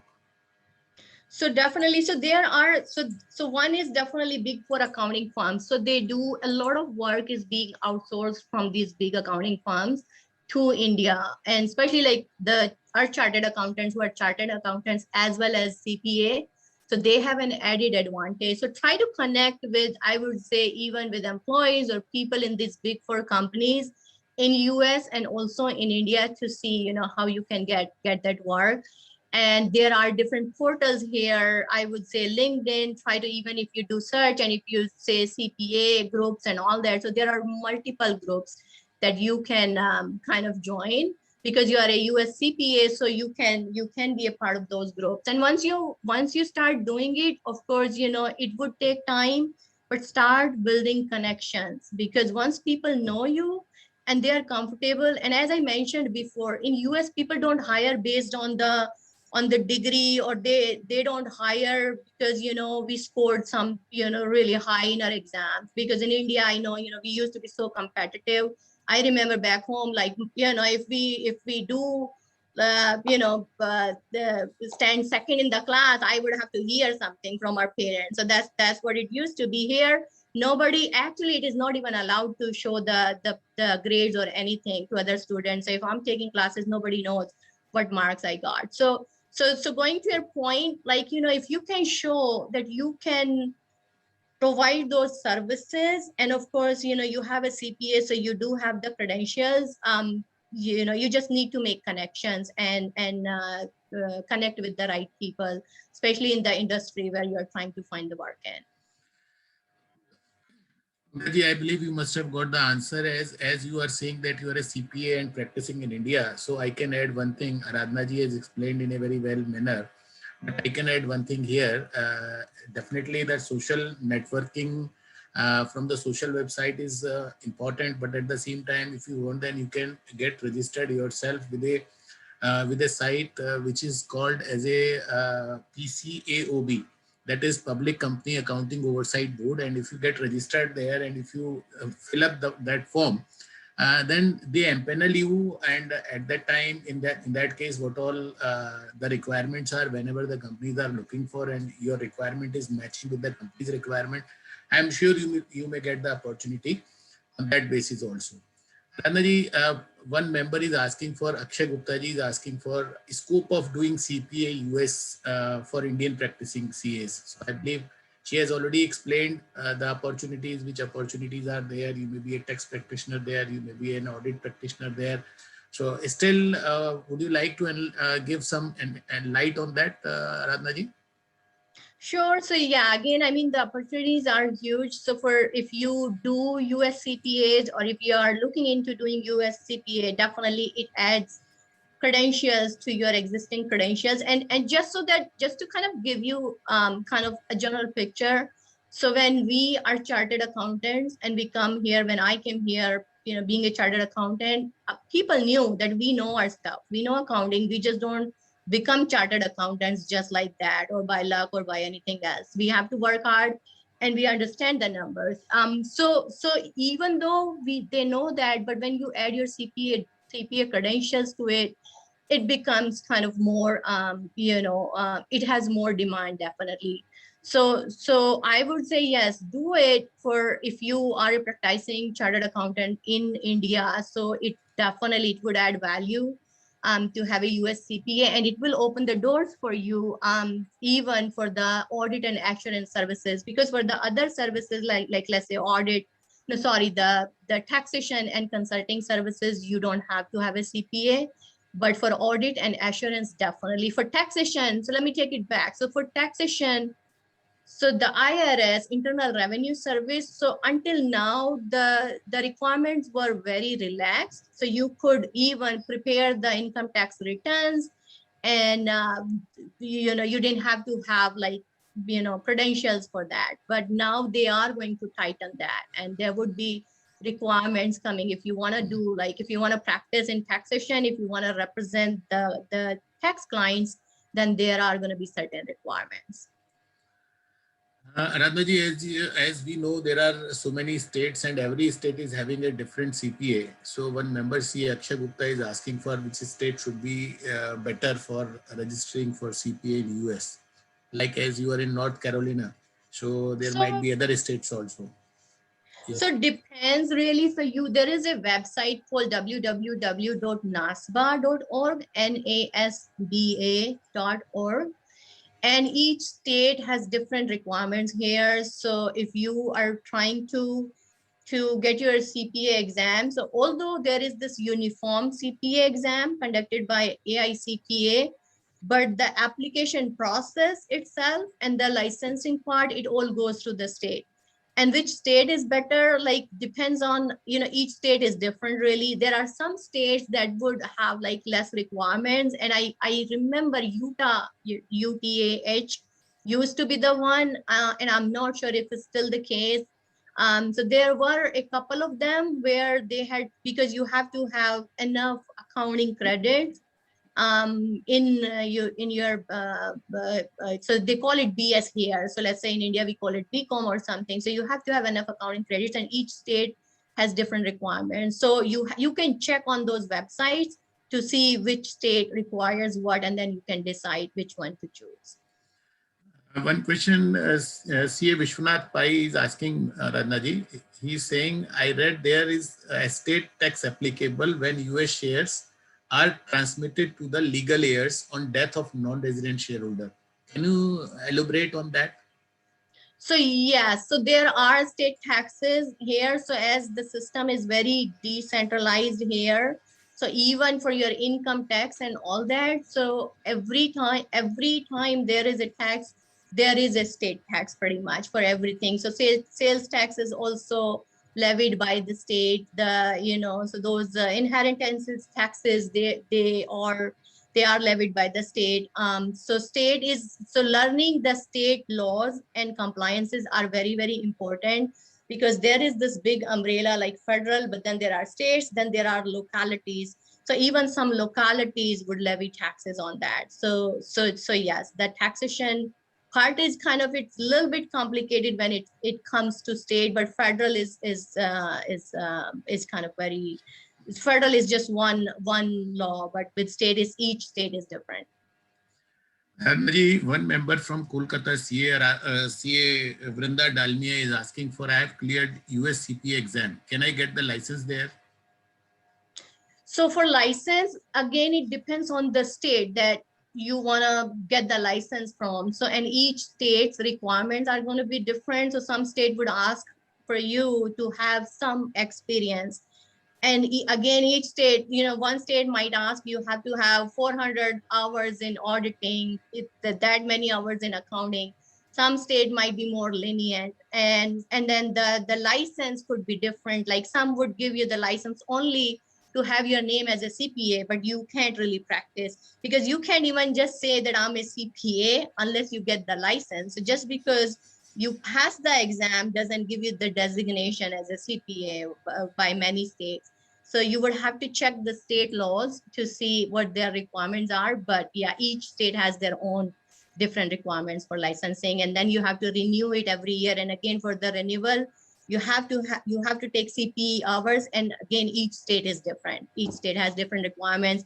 Some states would say you have to have 40 credit hours. Some states would say you have to have 40 credit hours, but then they will give you the breakdown that it has to be 20 hours in auditing, 20 hours in accounting, 20 hours in financial analysis, or and so forth and so on. One question is from CA Prakash Kumar. What is percentage of difference in tax laws in US in comparison to India? And what is the level of penalty in comparison to fees?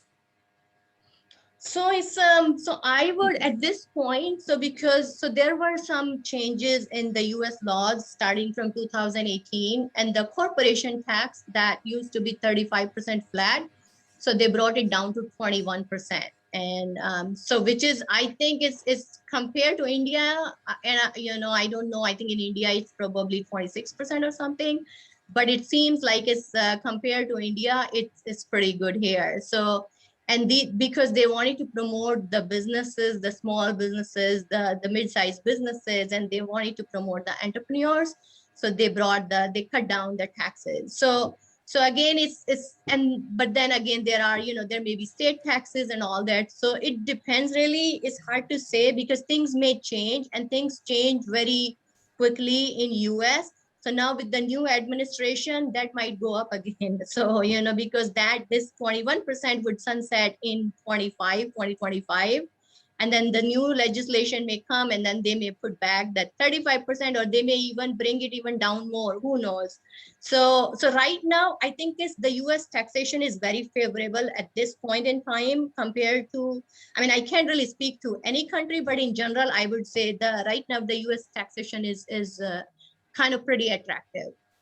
And the penalties is not like, so because, I can tell, so here again, it's a country of compliance and all that. If you don't file your return, if you forgot to pay the estimated taxes, everything, there is penalty for everything. But again, a lot goes back to the intentions also. So when you have a case with IRS and you have like huge penalties, so it depends on what your intentions were. If you were really trying to kind of, hide the income or something, So then you are out of luck. But if you can make your case that it was just like, just because of, you overlooked something, you were the first time business owner, you didn't know something or something. So they do consider those facts. So it's not like, one rule is like, this is the rule and you have to go by it. There are so many more considerations when you have a litigation with IRS. So basically, we can say like in US, the people are, the government authorities are more liberal, but subject to your intention. If they feel like your intentions are not correct, then definitely they will levy the penalty. Otherwise, if they found that your excuse is genuine and because of that you could not file something, then there may be a waiver of penalty, nothing like in India. But yes, Radhaji, nowadays in India also, there are rate of taxes are very low. Like if you talk about companies, now the tax rate for companies is 22% and 15% also in some cases. Yes, in an individual case, the tax rate is 30%. So still in US, the tax rate is, we're talking about 25%, so definitely substantially lower than the tax rate on individuals in India, individuals in LLP. So, but yes, as you said, in the time to come, that tax rate may vary, may go up to 35%. And again, we can say in India, the tax rate may be lower than the tax rate in US. Rannaji, one member is asking for what is the scope of consulting business while sitting in India? So there is a huge scope, as I mentioned. It's just like, as I mentioned, that it takes time to build the business because the trust is very important here. Trust, confidentiality, privacy, and then your work ethics. You can't just lie about things because people figure it out. So if we say, oh, we don't show up for something or the work is not being done, and then we come up with excuses, people will figure it out. So try to kind of, even if you get one consulting client, it's okay. I mean, try to build that relationship and try to kind of grow that business through that.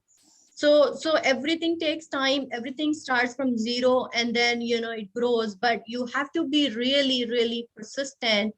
And you have to show that faith that, if you do your best, you will be able to get those consulting works. It's not really difficult in the sense there are some practical issues, I would say, in terms of communication. So make sure you are on the top of communication with the client. So even if when you are trying to reach out to the client for the potential client for business, try to be communicative and don't be don't pester. I mean, don't just chase them down. There is a very fine line that you're trying to get business, but then don't kind of really come across as that you are very desperate. So try to be professional, but be very, very communicative. Try to be open because US is just not about, people consider what your personal situation is. If something happened in your family, they will be very open to it. It's okay. If you can do something, but just be communicative. Try to tell them ahead of time.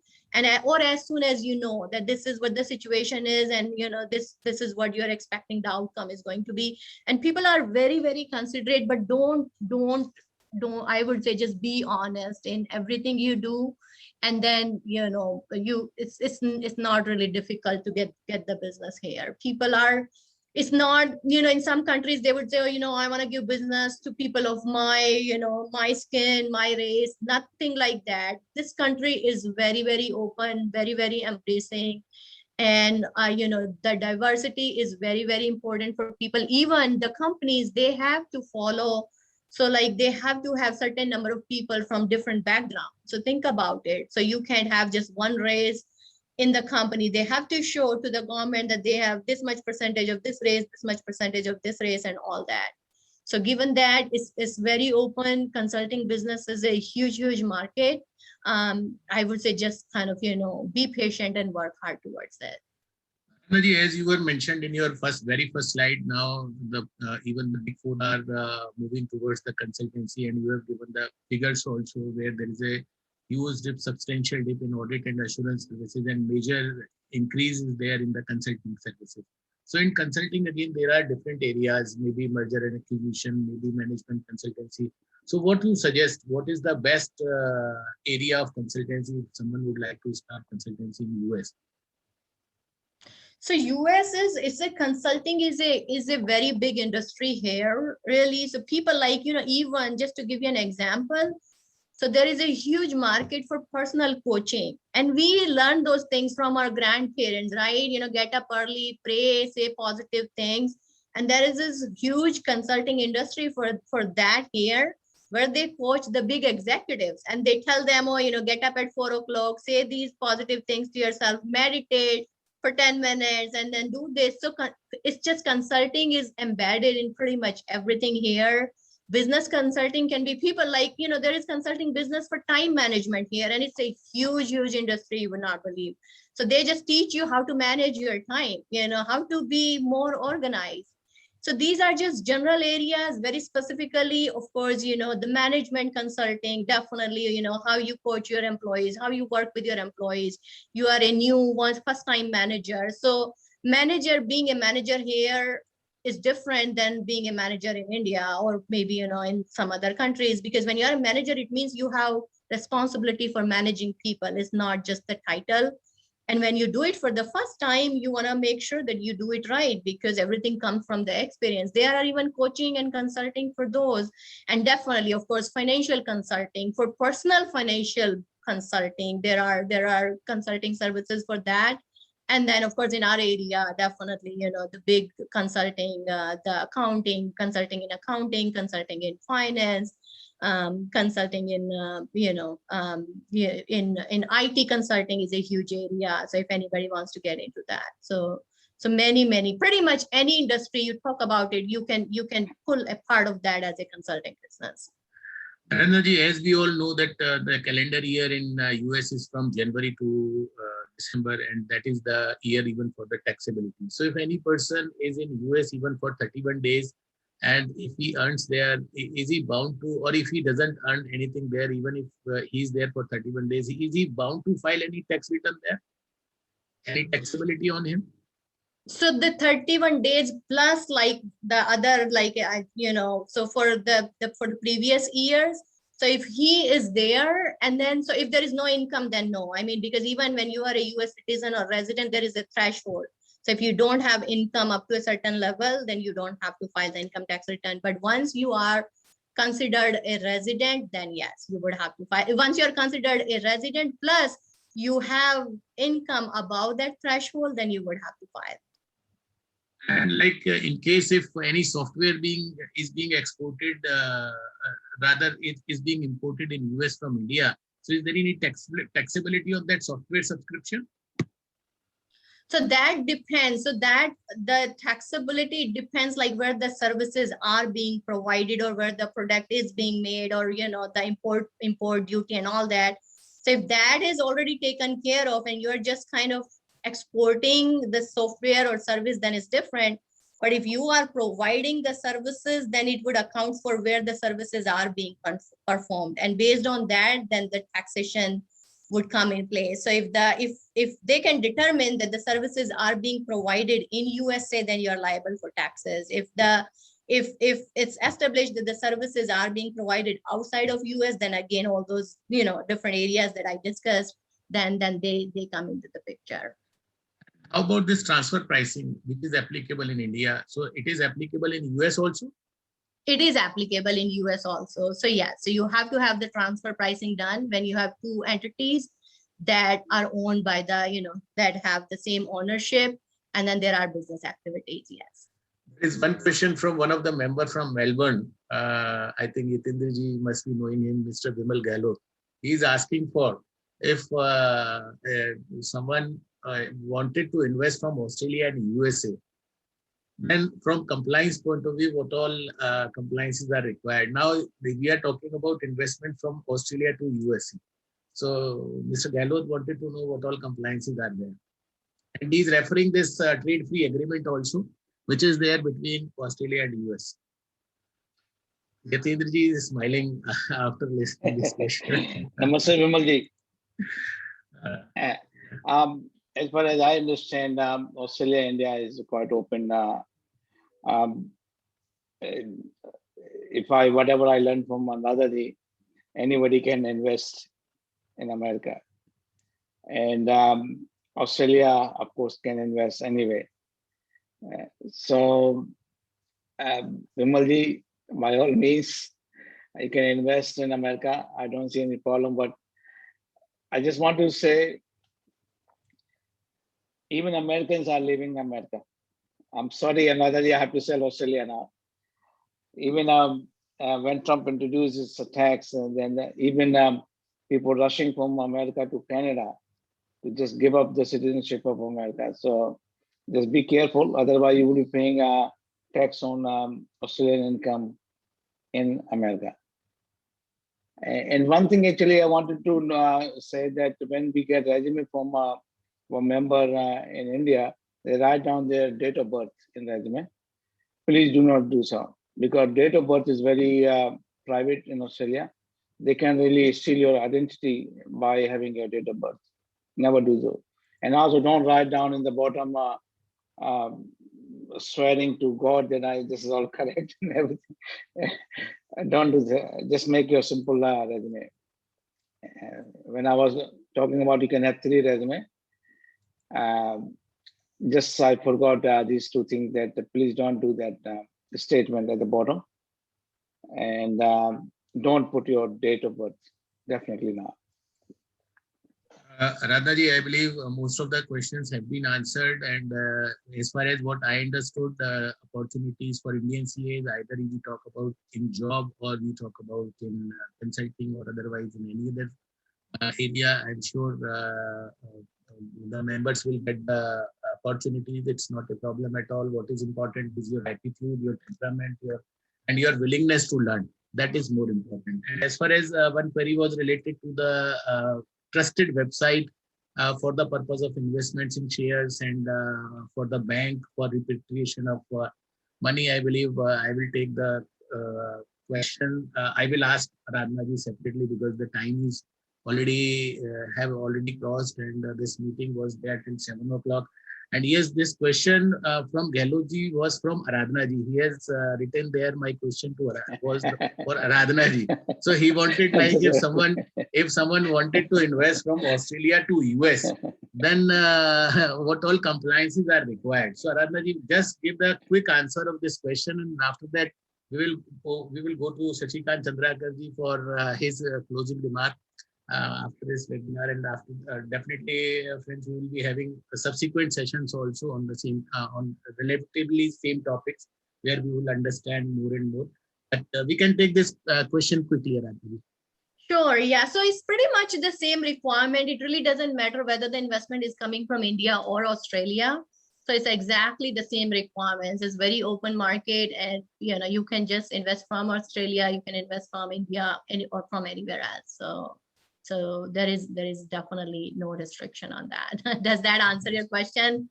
I am sure you must have got the answer. And friends, as far as visa is concerned, I'm sure that she has already explained like what kind of visa we have to apply. That was there in her second slide. And if we start, 2 questions are not answered. Ashra ji, I believe we have answered all your 2 questions. You were talking about 31 days related to 31 days thing. And you were talking about this entry-level job or entry-level audit jobs in USA. So I already explained that, yes, you can get the entry-level jobs in USA. That's not a problem. You can get associated with any CPA as well. And once you start working with any CPA, they may hire. Like even one day I was talking to Aradhana ji, like I can ask my daughter to join Aradhana ji as her training. So she accepted very happily. So I'm sure the CPAs in US who are there in a different part of the country, different part of US, they would be definitely looking forward for Indian chartered accountants, maybe at an entry level, because they understand the kind of knowledge we have. The only thing is what we need the commitment. And if we are committed for the profession, if we are committed for the job, I don't think that we will be facing any kind of challenge, be it with Aradhana ji, be it with Yatindra Gupta ji, or be it with any professional across the world. This is what my submission is. So we are really thankful to you, Aradhana ji, for your wonderful deliberation. We are really thankful to you, Yatindra ji, for your wonderful deliberation. I would like to hand over the charge to Shashikant Chandrakar ji, because मैं जहाँ तक समझता हूँ यतिंदर जी का तो सोने का भी टाइम हो गया होगा, because it might be 11 o'clock there. Atul ji, नहीं, मैंने थोड़ा नैप ले लिया था दिन में, Actually, एक And, suggestion है, yeah, if yeah. your CIRC or the institute itself can start giving some small courses on the basis of a specific country.